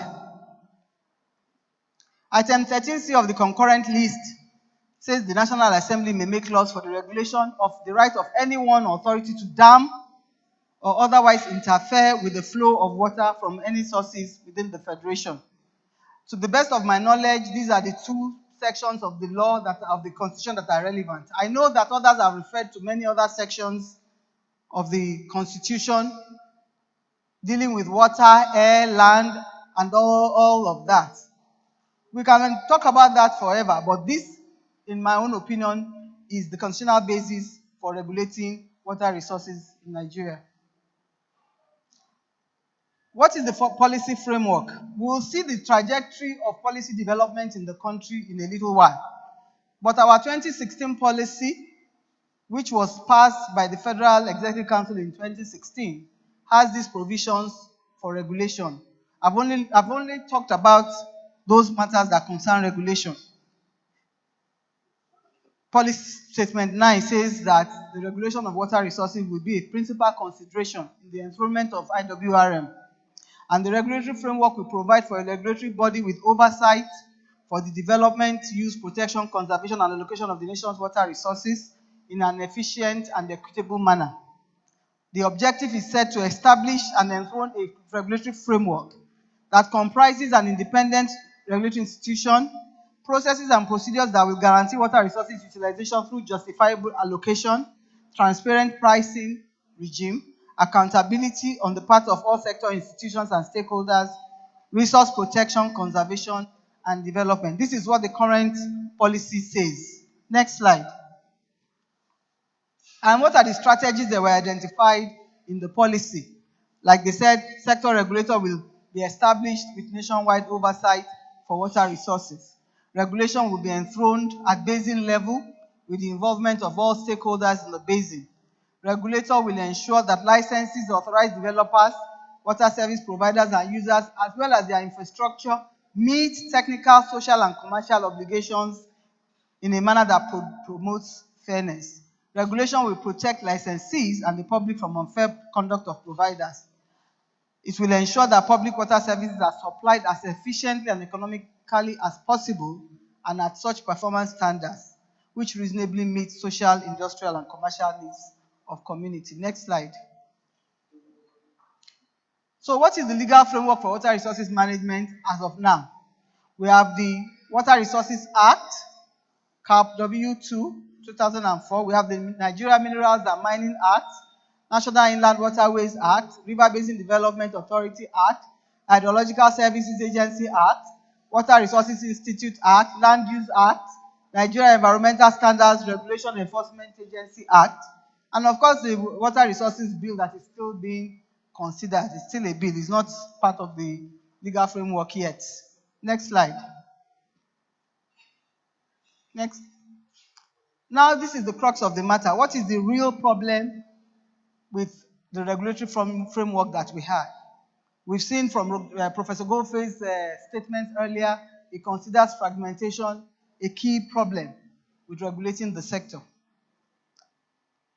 My question here is, if we do have so much fragmentation, in such a way that we have all these multiple players regulating the sector? Why are we not having disputes declared? Because, as we shall see presently, almost every part of water resources has more than one person with legal authority to regulate it. So if everybody is doing their work and they are all regulating, how many disputes have been declared and addressed, whether administratively, court, by going to court? How many disputes have we aware of? National Council for Water Resources holds every year. How many disputes have been have developed and been presented at such councils for determination? It can only mean that somebody is not doing their work.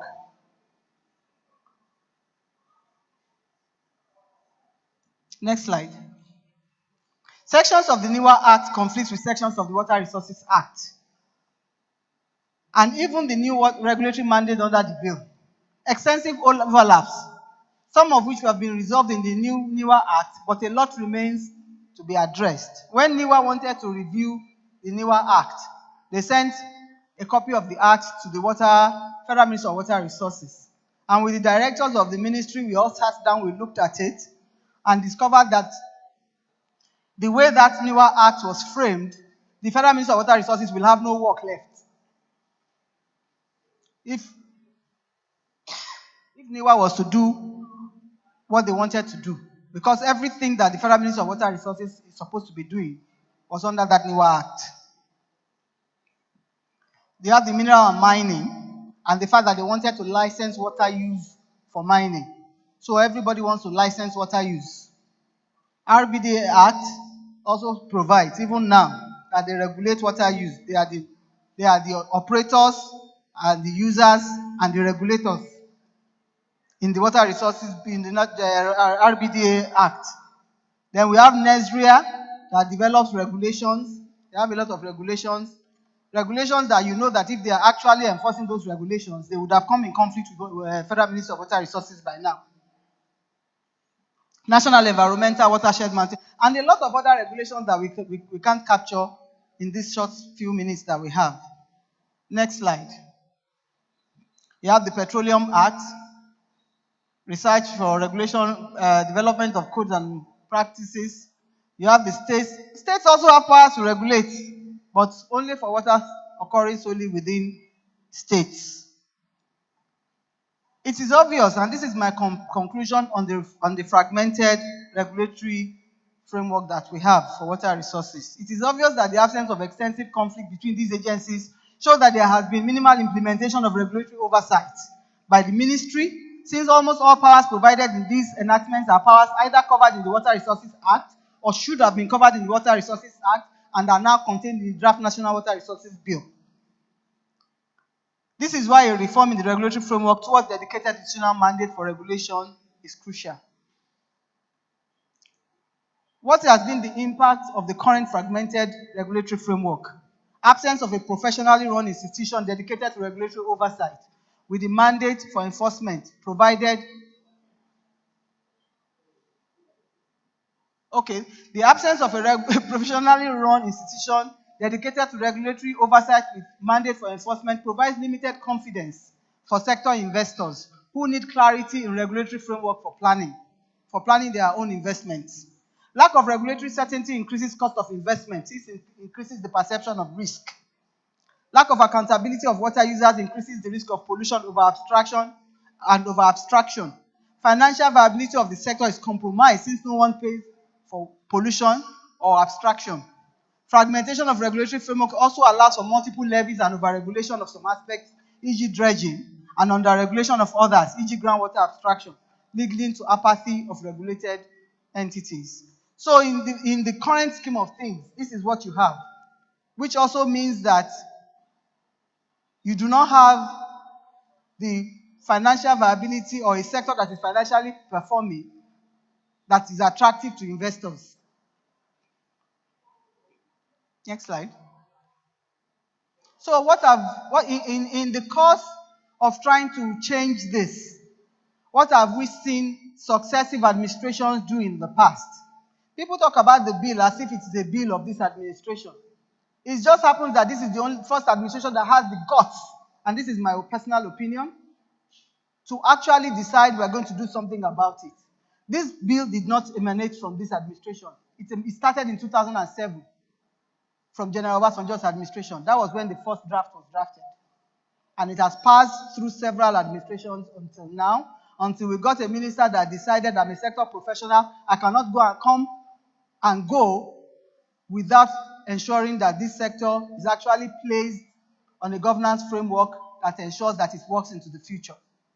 I cannot come and go and leave a 28-year-old law guiding this sector. We will do something about it, which I believe is the basis for his passion. What has been the reform journey? Next slide. We look at the Dublin Principles in 1992, which started the whole talk about a proper governance framework for water resources management. We then looked at the Water Resources Decree in 101, Decree 101 in 1993, which to a large extent tried to implement the principle from the Dublin, which tried to implement the Dublin Principles. But I believe that because it was a new set of principles and people were not familiar with it at the time, it had not been tested, it had not been used, it had not been deployed in such a way that we know what it actually means. So a lot of the principles were not captured. What the Federal Ministry of Water Resources has tried to do since then is to develop a very extensive framework for regulation, which we call Administration of the Water Resources Decree regulations, which, because of the fact that it didn't have the legal backing, was never actually implemented. Then in 95 to 97, the National Water Resources Master Plan was developed, which also recognized the need for reform of the law and the need for a regulatory framework. Then we had the National Water Resources Reform Program. The Constitution came in 1999. We had the policy in 2001, in 2000 to 2004. Water Resources Policy of 2004 tried also to imbibe the IWRM. In 2006, we had the first draft of the National Water Resources Bill. The draft irrigation policy was also developed in 2006. By 2007, assisted by the EU, the ministry developed water resources management strategy with the 6 thematic areas. I read the report of that activity, and I saw that there were over 100 professionals involved in drafting that strategy. Then you have the 2008-2000 National Workshop on the first draft of the Water Resources Bill. I'd like to say something about this first draft. People have said that the first draft of the bill is different, and that is the truth. The first draft of the bill had extensive recommendations. It recommended that the RBDAs stick with what they do. It recommended that they should be changed to be called Irrigation Management Authorities, IMAs, because they are supposed to do irrigation, and if they were to focus on that irrigation duties that they have, the country will feel it, because we would have extensive irrigation capacity across the entire country. It also suggested the development of what they called RBMCs at the basin level, thereby recommending that regulation should be held at basin level. And then these proposals were submitted to national workshops. And the feedback was that this draft is very, very expensive to run. We don't have the capacity as of now to run this. We need to develop the capacity for this over a period of time. And a lot of other technical reasons were given for why the current framework was developed in the bill. But the very first draft of the bill recognized, for example, IMAs, RBMCs, recognized the need to develop a regulatory court to deal with regulatory conflicts, because we saw the fragmentation and the overlaps, and that there was a need to ensure that the framework for dispute resolution was captured in the bill. Of course, by 2008, there had been 3 national workshops. There were regional workshops on the bill. Then by 2016, the National Water Resources Policy, encapsulating all these, was approved by the Federal Executive Council. Next slide, please.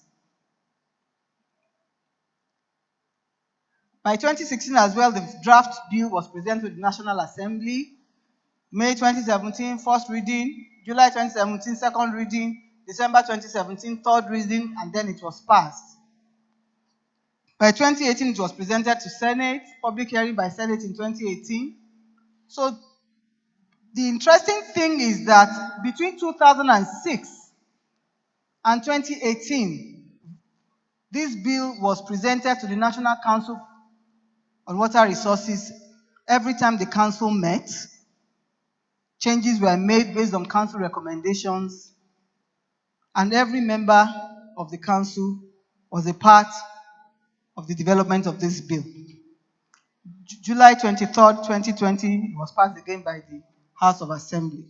Next slide. What does the National Water Resources Bill say about regulatory framework for Nigeria? And this is the innovation that the bill proposed. Now, whether it is acceptable to everybody or not, it's not strange that there's a lot of conversation around the bill. Laws are passed like that. I was part of the policy for Sierra Leone. It took them over 10 years to agree on the water resources policy. And that is a government that is not even as diverse as Nigeria. So it's not strange that we're having conversations, but we then need to arrive at a destination at one point in time or the other so that the sector can benefit from the reform. Part 4 talks about regulatory commission. It establishes the commission. As we know, the commission is a nomenclature that describes a group of people who have been given the power to take decisions and that have legal binding. So this commission comprised members from the 6 geopolitical zones having different professional capacity. They are multidisciplinary members representing the 6 geopolitical zones. It is set up as both an economic and a technical regulator for water resources, with the mandate to regulate, protect, conserve, and control the commercial use of interstate water, focusing on equitable, sustainable, and efficient use. It provides a licensing framework through the catchment management offices and the catchment stakeholder advisory committee. We have heard today that having people from the state on an advisory committee does not provide participation, because at the end of the day, whatever they decide is not, I can't remember what he said, but essentially that the framework and the structure of the regulatory framework at the state level is not really basin level power of regulation. It's not participatory enough. I'm not sure how you come to that conclusion, but of course, we have we all have to contribute to the national discourse. If at the end of the day it seems that that framework in the bill is not adequate, then I'm sure the Honorable Minister and the National Assembly will be open to alternative structures. It's just that nobody has presented anything else, which is really the problem. The Commission will make regulations for standards and codes, licensing procedures, tariff, borehole drilling, etc. It will regulate all activities that might impact water resources quality and quantity, protect interests of licensees and the public. I want to talk a little bit about borehole licensing framework in the bill. Borehole licensing framework in the bill, because that has received the most in terms of, should I say, misunderstanding or misinterpretation or misconception, or maybe there's a legitimate concern there. We can all interrogate that. What the bill says, number one, is that borehole drillers will be licensed. This is currently what is in the water well regulations, the code for water well drillers. So it is a current regulation applicable throughout this country, which takes me back to what I said earlier. Even if we are implementing the current state of regulation, we would still have conflicts because there is a code. In Lagos, what we did was to take the national standard for drinking water quality and domesticate it, which is exactly what this code is also allowing. This national drinking water quality standard is so versatile that depending on the quality of the water that you are using as raw water, you can set your own standards.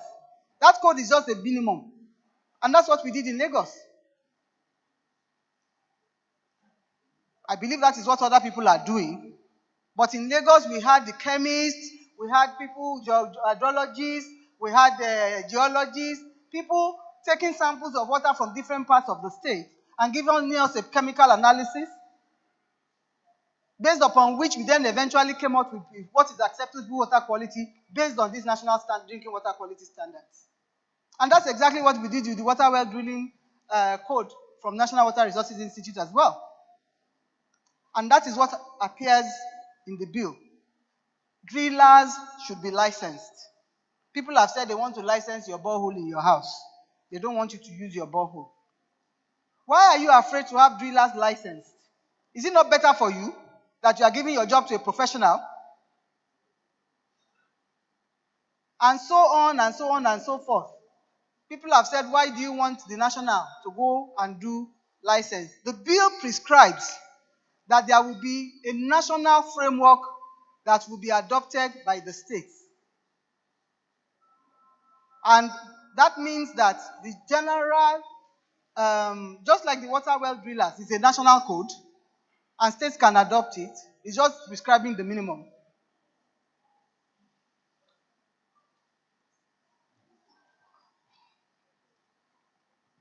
Next slide. I've been told that I have to round up. Okay. The regulatory framework in the bill also prescribes procedural matters and ensures public consultation. Like I said, it's the first time you'd have the need for public consultation actually statutory. Provisions of enforcement of orders, funds of commission, provides for management at basin level through CMOs, provides for a multi-state. Okay, next slide. Now I have to rush. Next slide, please. It provides, of course, about licensing. What are the activities that need to be licensed? What happens if you infringe your license conditions and all of that? Next slide. Protect existing lawful use, license application procedures. Like I said, 74 to 79 provides the framework for regulation of boreholes and all of that. Drillers license to carry on the business of borehole drilling, commercial borehole permits, and information therein. Next slide. Next slide. Next slide. Well, we looked at what water resources regulatory framework will best or most closely mirror what Nigerian situation is. And we found Brazil, we found India, we found a number of other states, but because of time, I only talked about Brazil. Brazil is a federal constitution, just like Nigeria is. It allocates in the constitution, Article 20, their federal government has control over lakes, rivers, and water courses on land that it owns. In this case, maybe like an FCT. Interstate waters, waters that serve as borders with other countries, and waters that extend into or come from foreign territories. All those are given as federal waters. Article 26 says that states have control over surface and groundwater, whether flowing, emerging, or in reservoirs, except reservoirs resulting from works carried out by the Union. It further goes to say that has to be within the state. The overarching principle in the regulatory framework for Brazil, it says that the grant of a water use license does not amount to alienation. That means you have a license to use water does not mean you own the water. Diversion, impoundment for final consumption or use the regulatory scope, whether you are the state or the federal. Diversion, impoundment for final conversion or use in a productive process, extraction from subterranean aquifers, discharge of sewage and other waste into water bodies, hydroelectric use, and any use that affects the flow, quality, and quantity of the water within your own constitutional area of authority. Next slide. To conclusion first. That is the conclusion. And it talks about, anyway, next slide. Recommendations and next steps. The need for a holistic regulatory framework is obviously overdue. Institutional overlaps need to be addressed now, so that when the regulatory enactment guiding water resources regulation is enacted, implementation does not become impossible due to conflicts. Public sensitization and stakeholder engagement is necessary at basin level to get buy-in of all stakeholders. Proper enthronement of a regulatory framework will take years. Efforts should commence now at building capacity in the sector. Next slide. Oh, thank you very much. Thank you very much. If we allow her 2 hours because of the passion she has for this regulatory thing, she may continue. So we thank you. I am knowingly gave her 5 minutes extra. The presentation for 1 hour, but you use 1 hour, 6 minutes. So thank you very much. We appreciate this because I think you have sensitized all of us on the regulation and framework. We now quickly ask our discussant to be ready to talk. I'll start with Engineer Adeyemi. Please, we'll limit you to 10 minutes. If you can do less than 10 minutes, it'll be okay, because our people have been waiting for lunch. Good afternoon, everybody. I just want to thank Mrs. Koya for a really wonderful paper. Ironically, Mrs. Koya and I have been working on policies and regulations as far back as 2006. So we've been in this together for a long time. I was responsible for developing the water policy for Lagos State when she was the head of the Regulatory Commission, as well as the water policy for Edo State. One of the major challenges that we have with regulation essentially is we need to start with the policy. The policy is everyone being in agreement on how things should be done and who should do it. When we are trying to regulate, an area, an issue, water resources or whatsoever, when there has not been full agreement in which agency should do what or which government should do what, regulatory frameworks always face challenges and resistance. And that is why it is very, very important. That is what our years of experience of working on policy, law, and regulation has kind of taught us. I will, for a few minutes, just give the example of what is going on currently in Edo State. One of the major issues we have also with regulation is we have a problem actually determining how we are going to implement it. The point I'm trying to make here is that we will lay the law, but we will not follow it, because somewhere along the line, our personal interests, state interests, regional interests will always come into play. For any successful regulation, there must be a willingness to override every single interest. And that usually starts when the policy is properly written down. One of the examples I can give with the Edo State water policy that was developed in 2017, she also wrote the law for Edo State in 2018. And thankfully, because of the proactiveness of the governor of this state, he has insisted that that policy must be implemented to the letter. And that has made us overcome so many challenges in regulation. I'll give you an example. if it is not economical for water to be sent to a politician's village, that water will not be sent there. It is that kind of determination that I think we need in this country to be able to ensure that whenever we have policies and we have laws, we should follow the laws and the policies to the letter to be able to ensure that when the regulations come in place, the regulations are just simply ensuring that what we have agreed to do is being done. Her paper has actively addressed the history of regulation in Nigeria, of regulation of water resources in Nigeria, and up to this particular point, it still highlights that the challenges we have is that we have not even yet agreed. Before our policies can come up in place, our policy has to show who is going to do what. And that is why the multiplicity of interventions are taking place. Another example I also want to share is my work as a consultant on irrigation on the Middle Ogun irrigation project, which I'm working up currently. The major issue there is that the federal government is the one implementing the project. Meanwhile, the states are the ones that have the land.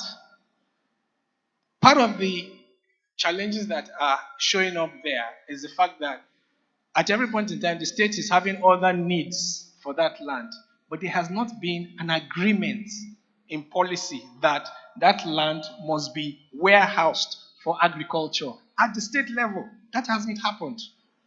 So once that has not taken place, you'll be surprised that the whole of Mowe of Fada was originally earmarked for irrigation, lowland irrigation.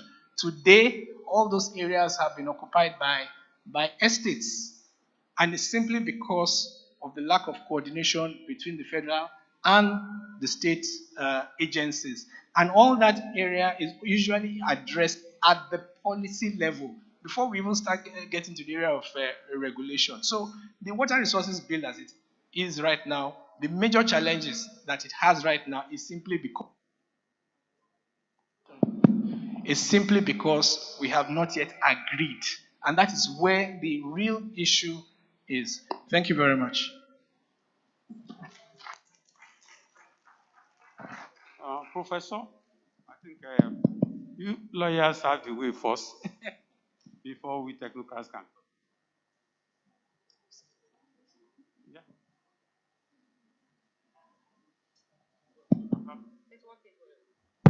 Thank you. Thank you very much, Madam, for your presentation.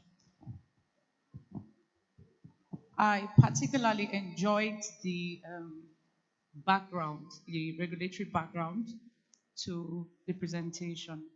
And personally, I was looking forward to what is really innovative about this bill. What are the highlights? What are we moving away from? What are we looking forward to achieving? How do we intend to change the current narrative? The recommendations are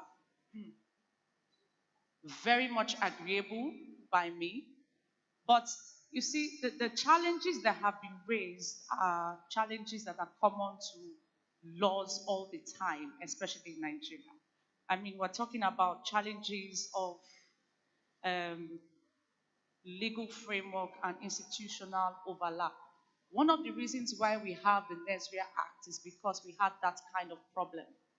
But whether the Nesria Act has been able to handle that problem is another issue by itself. And we're coming back to the same issue when it comes to the water sector. By the way, the reason why we are here is because we already see a need to strike that delicate balance between exploitation of water resources and the sustainability of the water resources. So as much as the water is available, as much as there's access to the water, we have to be mindful of future generations and the integrity of ecosystems.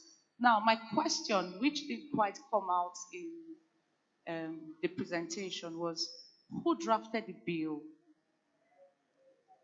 Who were the stakeholders involved in the bill? That's the only time we, as a people, will be able to determine how sustainable that bill will be, how holistic it was, is actually a strong determinant. I say that holistic actually means, was it participatory? Does it show any kind of coordination amongst these institutions we're talking about? Is it in any way going to promote economic development at the same time promoting social welfare? And also the element of sustainable development for protecting ecological integrity. How holistic is the bill? Now, I have seen the bill. I won't tell you that I have picked it with a fine comb, but on looking at the bill, I have very, very strong fears. Now, one of my strongest fears with that bill is the bill vests management of these water resources in the federal government. Now, how do we juxtapose, put this side by side with the Land Use Act that gives the management of these resources to the state? Now, that automatically puts the water resources under the exclusive legislative list. Gives it to the state. That automatically means that Section 315, subsection 5 of the Constitution is flagged, is in question. What do we do about that kind of conflict? The implication, the dangerous implication of that is many things. For instance, I underline the communities, for instance, along the riverine areas. When they want to, their subsistence, their commercial activities revolves around fishing and water activities. Now, when they want to carry out these activities, they have to seek federal licenses. That's what it means. That's a big red flag for me. Now, I'm going to the end of my points now. For us to have very sustainable, I mean, it's a good thing that we are beginning to realize now that we should move from the soft path to the hard path. The hard path is creating water infrastructure and everything to take care of the water problems. But the soft path is actually starting from the point of policies, regulations, which I'm very happy about. So we're starting from the right path. But you see, getting the right path is very, very critical. It's one thing to have policies. It's one thing to know that we should have policies. It's one thing to have those policies. It's another thing for the policies to be good. It's another thing for the policies to be people-centered. Otherwise, it's a matter of time. You see? So, water governance is very critical to us. If the communities, if the stakeholders are incomplete from the drafting stage to the application or implementation stage, then there's going to be a very big problem. It's not about the quantity of laws that we have, I want to emphasize. It's about the quality of the laws and the policies that we have. I have a number of comments on this bill, like I said. But I'm really, really thankful that we have come to realization that we need to go back to the drawing board to get the policies right, to get the principles of sustainable water resource management right, and how to implement them. We can no longer continue to put the cart before the horse. It's not going to work.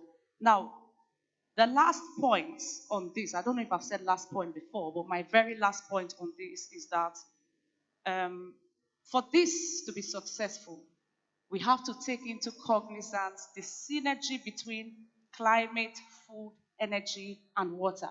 We cannot deal with water in isolation. It's not going to work. We have moved beyond the stage of silos. That's basic knowledge. So if that is not captured in whatever water management policies we have, then I'm afraid it's not going to be sustainable. We're not only talking about Sustainable Development Goal 6 here. We're talking about 1, 3, 5, 6, 10, 11, 12, 13. It's a combination of all of them. So I want to thank you again for your presentation, and I hope this works for us for good cause. Thank you very much. Thank you. Managing Director, we know when implementer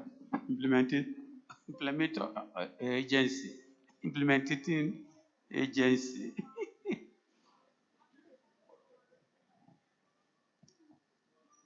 Thank you very much, moderator, and thank you very much, the lead paper presenter, um, Barrister Koya.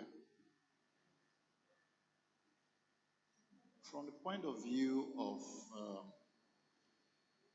one in the River Basin Development Authority managing one of the catchments within our nation, I actually think that this is long overdue, in the sense that in your presentation, you had rightly identified that water resource is finite. It's not infinite. And if you consider the fact that our population is ever on the rise, and as a consequence of that, the effect on our natural resources, including land and water, is also incremental, leading to the possibility of depletion, then the need for regulation and management cannot be overemphasized. Yes, how we go about it is a delicate matter, but we cannot run away from the fact that we must regulate whichever way we have to go about it, if we have to ensure sustainability, which you rightly defined as an attempt at meeting the needs of everyone without endangering the needs of anyone. And I think I agree with you. We must strive to leave politics out of this, because water, for what it is, which is central to the survival of all, cannot be a basis or cannot be a matter for political considerations. I think I also agree with you on the need to, in an attempt to cater for the interests of everyone, to ensure that even those who are poor, who cannot pay enough, are also taken into consideration. The bottom line for me is that the time to regulate is now. How we go about it is secondary, but fundamentally, we must regulate, and the right laws need to be put in place. Our existing laws, which have become old over time, need to be rejigged. But once we put in the practice, we can then begin to deal with the consequences that would arise, in my sincere opinion. Thank you very much. Practical. Well, to our professor, we always give professors that opportunity.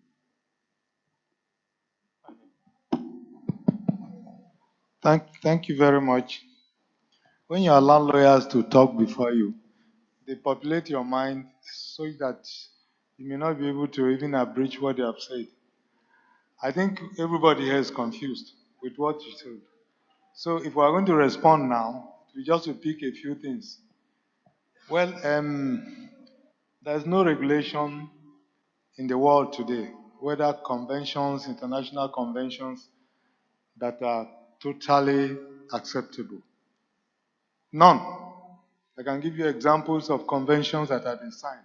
Even the riparian law that says that a certain percentage of the water in your environment should be allowed to go to the riparian state below you. It's a percentage, not a quantity. But the person upstream has a right to take as much water for his benefit, but not to deprive you completely. So it's just a percentage. So when the population grows up there, that percentage keeps decreasing. So, and most of these laws are made in such a way to take care of this kind of rights that everybody has to water.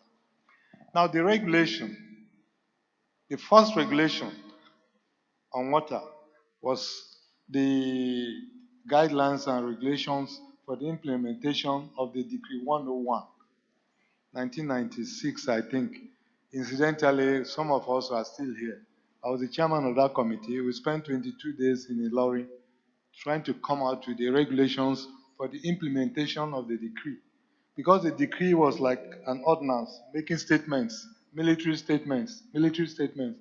But how do you regularize it for the consumption of civilians? And in that decree, they said watering of 40 hectares of land was to be free. 40 and the soldiers consider 40 hectares as just domestic farming. 40 hectares, because most of them were farmers and were to water the farm free of charge. But we had to bring it down to about 5, and in consideration of approval, because they were still in power at that time, it was Abacha's time, 5 was still too much. But if you don't do that to support them, they may not endorse it. This thing keeps happening until today. We have now changed from regulatory to even the bill. She's very much aware. The bill had gone through the Senate. What happened that it didn't go through the other? My sister talked about comparing this to Land Use Act. My sister, some of us had to go to the Senate to explain certain things to them. Water is different from land. The water resources is a mobile resources. It moves across. Sometimes you think your aquifer is stationary. It's not. The water is moving, circulating. If you pollute water in your environment and it goes across to the next and pollutes somebody who is taking it for consumption, he will take the case up. But where does he take the case up with? Is it the court? The judge will say, you are basing this your case on what regulation, what law that says that somebody in his neighborhood cannot pollute the water. So we must have a regulation at least to answer this kind of questions. This is not all. Now, I talked of some commission. Look, you've heard of, I think last year, Azerbaijan and Armenia, they've been fighting over what? Water. Turkey and Armenia, they've been fighting over water. Turkey signed an agreement with USSR. But Armenia now, Russia is on its own, Armenia is on its own. But the law is still there. So Armenia could not quote it easily for them. Turkey said we signed this thing with USSR. We didn't sign it with you. So it becomes a problem. But they both need the water. Now, Israel and Palestinians, both of them need the water for their development. They sign an agreement. They want to sign an agreement. Palestinians say we can't sign an agreement until you recognize us as a state, because Israel is going to sign as a state. So you cannot treat us subordinate to Israel if you don't recognize us as a country, a state. So it becomes a political thing. You see? So, and some people don't believe that. So you cannot solve all these problems in one go. Let's find a middle way, have these things identified properly, and sign. All the other nitty-gritties, leave it for those who are professionals to be answering questions. I remember, I think you were there, on the 29th of May of the year 2018 when this problem happened. It was a free day in Nigeria. I was in the National Assembly. One of the senators that supported us all the way, that day, He didn't support us again. When I say, Oga, what happened? He said, my brother, let me show you my phone. I had 200 calls, and you are saying that I think you want to come out for Senate again. Continue supporting these people, and you lose your election. So he said, now he asked me a question. You mean if I have a borehole in my house, and somebody comes and says he wants to fetch water, and I say no, and he says the water in the borehole is federal government water, can I prevent him? I say you can. And the reason is simple. A borehole is a facility that you have developed to extract this common water. The man has the right to develop a borehole in his own premises and take the same water. But if you start dumping waste into your borehole, and the neighbor decides to take a bore, build his own borehole, construct his borehole, and is taking water, and then water pollutes his water there because he wants to drink, you are depositing waste. Can't he complain? He said, of course. I said, but where does he take the complaint to? Now, if he takes the complaint, they will ask him, which law are you quoting for somebody not to dump water, waste materials here and for you to take? So we must have a law that will protect both sides. I think that's where we are now. So let's please come together and have a law, however bad it may look. Let it regulate the water to some extent. We can keep improving on this water. Transboundary water, believe you me, no state should have total control of transboundary water. That's the way I look at it. But let's be brave to sign something. Thank you. Thank you very much, Professor. Well, I think we are all educated, and I think the key thing I want us to pick here, which I've always emphasized while I was in the system, is understanding what IWRM is all about. Integrated water resources management involves total participation, effective, public participation. And when they say effective, it means they must be enlightened, they must be educated, they must know the consequences. And I think this is what is lacking. For this law to go through, we need to educate people more, to know that the principle of IWRM is there in that bill. But are they, just like she said, if a legislation must have the credibility, do people see credibility in it? That is the issue. And they can only do that through education. So if you're asking questions, let's look into those areas. How do we make sure we educate people on the need for this regulation? And if there's anything that we need to also adjust, I think part of the problem also is, must the government continue to be the federal government, be the manager or the arbitrator? I think those are issues too that we need to understand. Every time we try to work things from the government point of view, we want to do both. So, what is the role of the community or users association? Community-based management.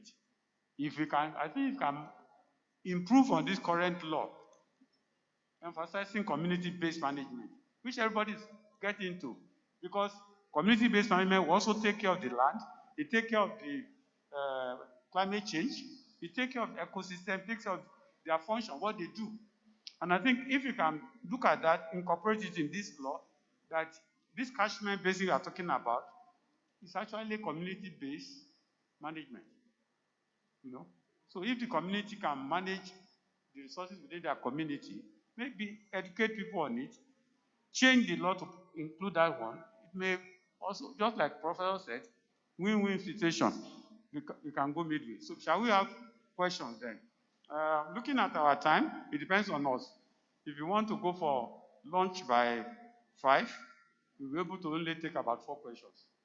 All right.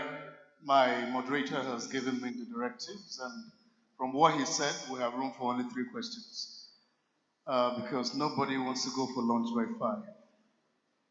5. Okay. The more hands, moderator, it means the more the hands, the longer the period for the lunch.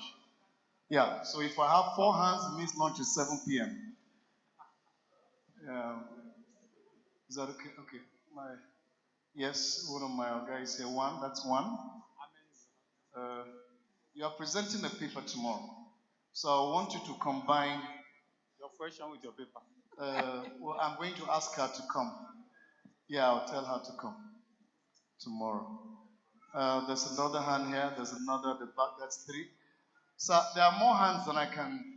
Let's accommodate 5. I think 5. because of the importance of this, the minister want to know Yes. if we are able to make progress Very good. on this bill. And I So know how many rows do we have? 1, 2, 3, 4, 5. 5. I think 5 is okay. Eh? Okay, let's take 6. 1 per row. So any hand here? Okay, you are unopposed. That's you at the back. Who is helping me? Where is pick a mic? Yeah, pick a mic. That's somebody there. Anybody on this row? Okay, sorry, sir. The front seat has it. Any hand on this row? We already have 1 here. This is number 3. I'm giving you preference. Remember me later. That's quite. I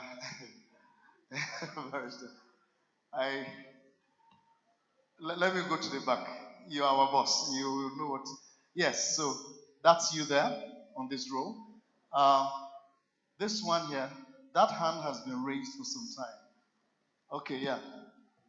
Okay, very good. And then there's no woman among all of them. This is sad. Anyway, that's number 6. Good. So let's begin this way.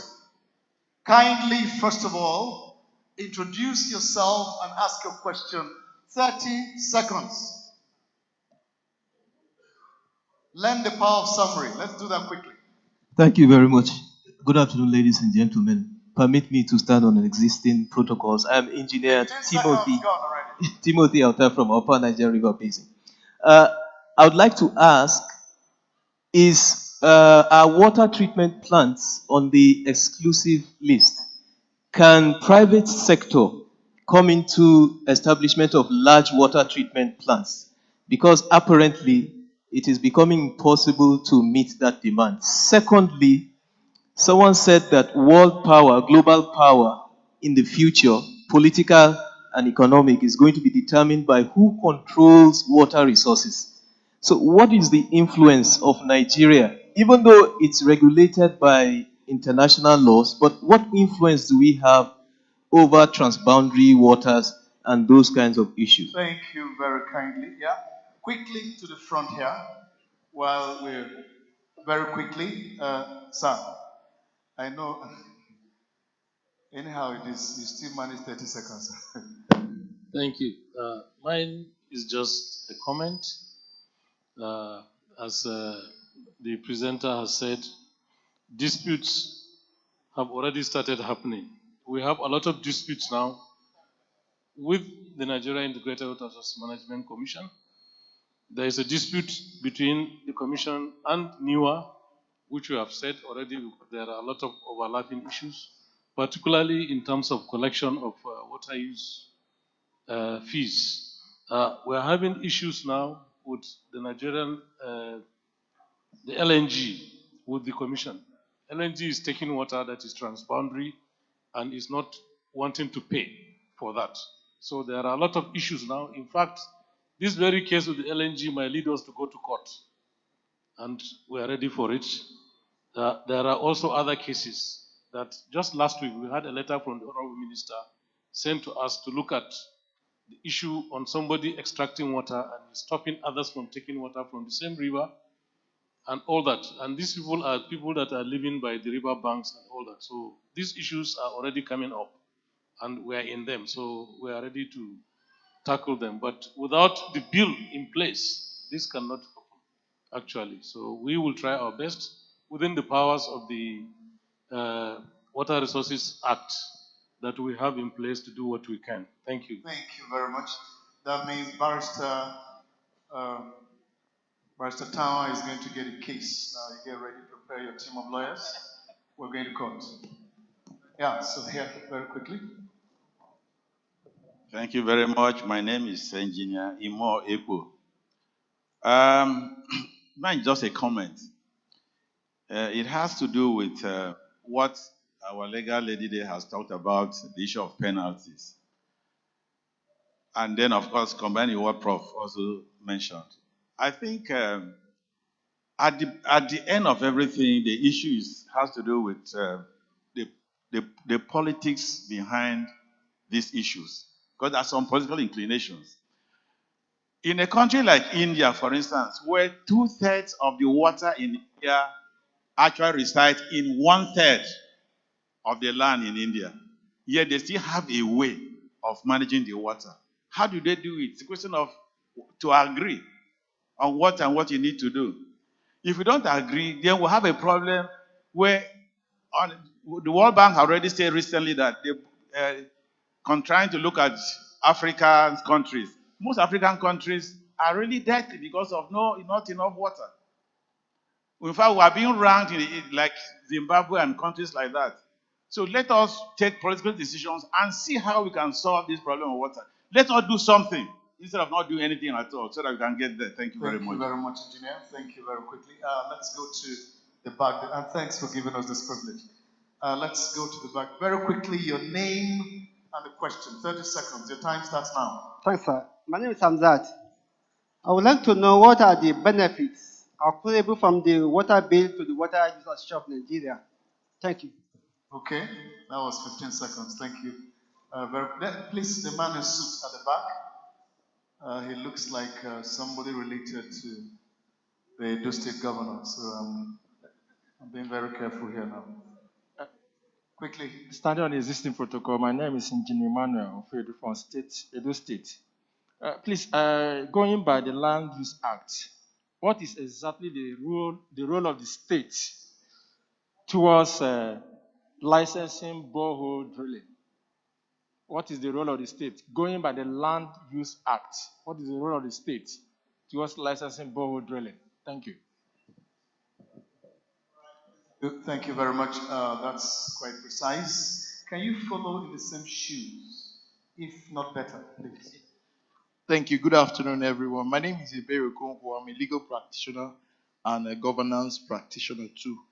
For all that has been said here today, I am particular about what was said about interagency overlaps. And I'm thinking that we might begin to consider a commercial approach to it if we follow the money. If we start to think about revenue rather than control, we might begin to see maybe bringing investors into the system. For instance, since we began the draft of the water bill, there were investors at the time it began who had money to go into the system, and we told them to wait until we finish the bill. That money has gone elsewhere. It's no longer available for the water resource sector. I am saying that we cannot continue to postpone the entrance of investors into the sector. What can we do today while we have these issues? What can we do today to make investors come into the sector? Can there be some levels of agreements between state governments and federal government? For instance, should the federal government build a dam and not recover money from building the dam? And then that dam will be exploited and all the resources. How does the federal government get money for the next dam that it will build? These are questions that we need to ask. If we take a commercial approach to these things, we may be able to start making progress, getting investors into the sector. That's what I have to say. Thank you very much. Thank you very much. I think we had half of these were comments, half were questions. And so, please, Barrister, the floor is yours. Can you manage 3 minutes? I know you're smart enough to do that. I'll try. Okay. All right, 5. The moderator says 5. I'll just rush through. Thank you. First of all, we talked about consultation. To what extent has this bill been subjected to consultation? Like I said before, this is version 9, and it's taking us 2006 to 2021. I think that is 15 years for a bill that has been on the national discourse for all this time and has graduated from version 1 to version 9 and has gone through 6 regional consultations, has gone through, to the best of my knowledge, about 5 national workshops. We can continue to consult on this bill for the next 50 years and we'll be exactly where we are today. That would be my response to that. Secondly, when we talk about consultation, every time we have a national workshop or there is an upgrade in the bill to reflect people's comments and observations, a copy of the bill is sent to the 36 state governments. Usually when we have those consultation workshops, maybe out of the 36, we'll get about 3 responses back.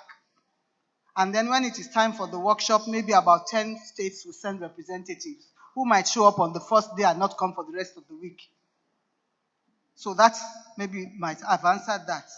Secondly, and that is to talk about the participatory nature of the drafting of the bill. Secondly, we talk about the bill vesting the management of the resources in the federal government. What happens to the Land Use Act? I've had this conversation about the Land Use Act, variously with respect to this bill. What I haven't seen is a single section quoted by anybody that says this section conflicts with the Land Use Act. I haven't seen that. Not a single section by anybody. It seems to be something that has been thrown into the media by people who have something to say about the bill and has been taken up by everybody, because I haven't seen it. In the beginning, we were sure that there was a conflict in understanding between the newer act, which said that 100 meters from the river belongs to government. That is the newer act, not this National Water Resources Bill. So we ask over and over again, where is the conflict with the Land Use Act? In fact, what this bill says specifically is that any state, any institution created by this bill requiring land for its use needs to go through the provisions of the Land Use Act to apply for that land from the relevant state government. That is what this bill says. And like Prof said, the water resource itself and the land upon which it flows are two distinct things. So I'm not really sure now where that conflict is coming from. We talked about riverine communities, and this is very exciting for me because I was privileged to have been present at a governors forum meeting where this bill was discussed. And one of the governors said, my people are riverine, they live on the riverbed. And another governor answered, every year there's a flooding. Federal government is not dredging the river because people don't think federal government has authority over that river. State governments are not dredging the river. So every year, the rivers will overrun and sweep away villages. So if you want your people to stay on the riverbank and get swept away every year, it's your land. You do what feels comfortable for you. But if the federal government has the responsibility to ensure that the channelization of the river is done as it should be, look at what happens in Lagos State every time there's a huge flood. Ogunpa River, people die every year because it is a federal government water. So instead of the states to be telling federal governments, if you want responsibility for this river, then do your job. Dredge it and let my people stop drying every time your river overflows. Somebody has to take responsibility because obviously the states don't have the financial capacity to do it. Or maybe they haven't done it because they can't do it. Somebody's got to do it. People are dying.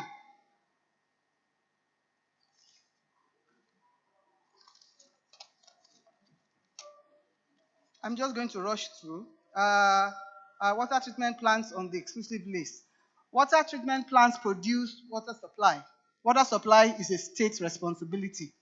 So if you want to build a treatment plant on a river, you need a license from the regulator. But if you want to use that treatment plant to supply water in the state, then you have to talk to the state government. Disputes now exist. Transboundary water. I'll leave that for you when I finish. Disputes over enforcement. The DG of the regulator has said it, and we have had this conversation over time. If there is no regulatory framework that regulates and controls activities on the river, the people that are enjoying this are the abstractors, the industrial users of water that are not subject to a regulatory framework that enforces them to pay for it. We have even seen communities like the community on the Abuja road that was totally displaced by one of the water production companies who went there and started working, and they had to now go there and start to control the activities. As long as there is no regulation, people can do what they want. And there are people who love that scenario. They like this current situation.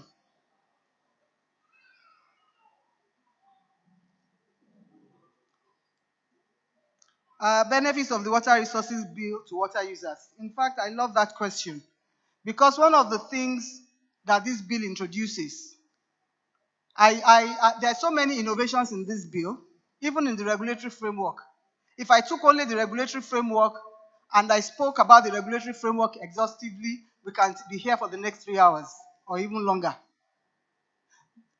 One of the sections of the bill has created a framework for water users whereby even the money, you know, this single treasury account that federal government is running, says any money that you collect goes to treasury, single treasury. But the bill has allowed water users to organize themselves into the Federation of Water Users, organize themselves, collect money, and not have to send it to federal government. Use it to manage the water resources at the tertiary level there. That is one of the things in this bill, together with the section that talks about the National Water Resources Fund, which is a framework by which states can apply to the Federal Water Resources Fund for the development of infrastructure at state level to support water supply. So sometimes we are actually shooting ourselves in the foot because we have not taken time to really look at the bill and see the areas that are actually going to support the man that needs water at that level. We talked about riverine communities along. The bill is very clear. Even this reading of the first few sections of the bill, it says you are entitled to take water for fishing, for subsistence, for navigation, for your domestic use, for the welfare of your family. This bill is regulating commercial use of water. And that statement is evident throughout the bill from page 1 to the last page. It says transboundary water, commercial use of water. Prof talked about the administration of regulation. I've forgotten the quotation for that regulation, talking about how many hectares. The regulatory framework for this bill is and has always been to regulate commercial abstraction of water. Section 1 says if you own land, you have a right, just as the Constitution underscores, to access water contiguous to your land, under your land, for your use, for your family's use, for navigation, for fishing, for domestic use, for your sustenance, for the sustenance of your family, free of charge. And that bill has repeated that over and over and over again throughout the length of the bill. The people regulated are commercial regulated entities by this bill. Thank you. Thank you very much, Ms. Koya. Like I said, she has passion for it, and we hope we get through one day. I want to thank all the discussants. Okay, Prof wants to say something on transparency. No, she passed one question to me. Yeah? On transboundary. Transboundary, yeah. Somebody has a question on transboundary. Okay, go ahead. Okay. Transboundary waters in Nigeria are not too important for us, but we still sign convention or MOUs. Now, you have, I think, about 375 billion cubic meters of renewable water resources potential in the country. Only 88 billion come from outside. Out of 374 billion, 88 billion come from outside. Niger contributes, I think, about 26 billion. Benue contributes more, and then the groundwater transboundary waters. But we are signing conventions or MOUs to support those upstream. The internally generated water resources in the country is enough for us if we manage it very well. Now, of the 375 billion, 200 billion is discharged into the ocean annually. So you can see why we don't need transboundary waters. But because of international conventions, we sign all this. But it is very difficult for us to continue signing this when you don't benefit anything from it. So our internally generated water resources should be the one we concentrate on. If water doesn't come from up, because those waters coming from outside, the quantity will keep decreasing with development upstream. And we have a lot of water. Fortunately for us, as the last recipient of major drainage areas in Africa, especially this thing, We don't have any transboundary responsibilities below us. We just have transboundary responsibilities upstream. But this is depleting. So I think we should reduce our commitment to such these problems. We can do it very easily. We don't have money to pay anymore. And that's all. Then we now concentrate on the internally generated billions and billions of cubic meter. Allow most of the water going downstream to be used to recharge our aquifers and from other things within the country. And the river basins are in the position to do this, creating small dams all over the place and trying to make sure that we retain a lot of water and recharge the aquifers. Thank you very much. And I think that is the basis of the UNESCO Center on Integrated River Basin Management. You see, so integrated river basin management means river basin management at the basin level. So small basin level. I was told that you missed one of the questions. Interagency conflict. Somebody asked on there. I thought that was a comment he made. Okay. It really wasn't a question. Okay. The man from the other side. Yeah. No, it wasn't. That's fine. So thank you. I want to thank all of you, the speaker and all the commentators. Thank you for doing a good job. We hope next time when we hear that there an improvement on the bill. Thank you, moderator. May I ask all of you to remain seated? We're trying to wrap it up now so that we have the honor of rising from here together. But you have been given the anointing as the speaker. I don't know whether it's the federal house or the state house. So a round of applause for Mrs. Speaker. One more time, one of these days we get that. Thank you very kindly, all of you, for your kind attention. But I must say a big thank you to my moderator, Dr. Olusanjo Bangboye. A round of applause for him. Let's put our hands together for Engineer Adesoji Adeyemi. A round of applause for him. Ngozi Finete Unugbe. A round of applause for him. And of course, my MD and my DG. A round of applause for them, ladies and gentlemen. And finally, Mrs. Speaker, please can you rise up for a standing ovation for you? Just stand up and take a bow. You did a great job. Take a bow, take a bow. You did a great job. Thank you so much. Thank you. It's one of the reasons I didn't marry a lawyer. You can never win the argument. It doesn't happen. Sorry. Somebody misplaced his card, his debit card. Please, you approach me. Tell me which bank it is. The name is not on it. That's why we can't call you. Please approach me and I'll give that to you. Seriously. Number two, there's going to be a cocktail here. There is a gallery upstairs. I think there's a gallery somewhere up here by 6 p.m. today. Please make sure you're here. It's for all of us to relax after the hard day's job. Number three, some of you are submitting and filling and submitting your forms with initials. That becomes very difficult for us to write on your certificate. So if you noticed that you wrote initials in the forms that you submitted, if you can make time and correct it at the secretariat before you leave here, it will be very helpful. Like you write J.I., you pay ST, this person is going to be difficult. Except that's how you want it to appear on your certificate of participation, then we don't have a problem. We're going to accept that. All the papers that have been presented will be sent to you via your email.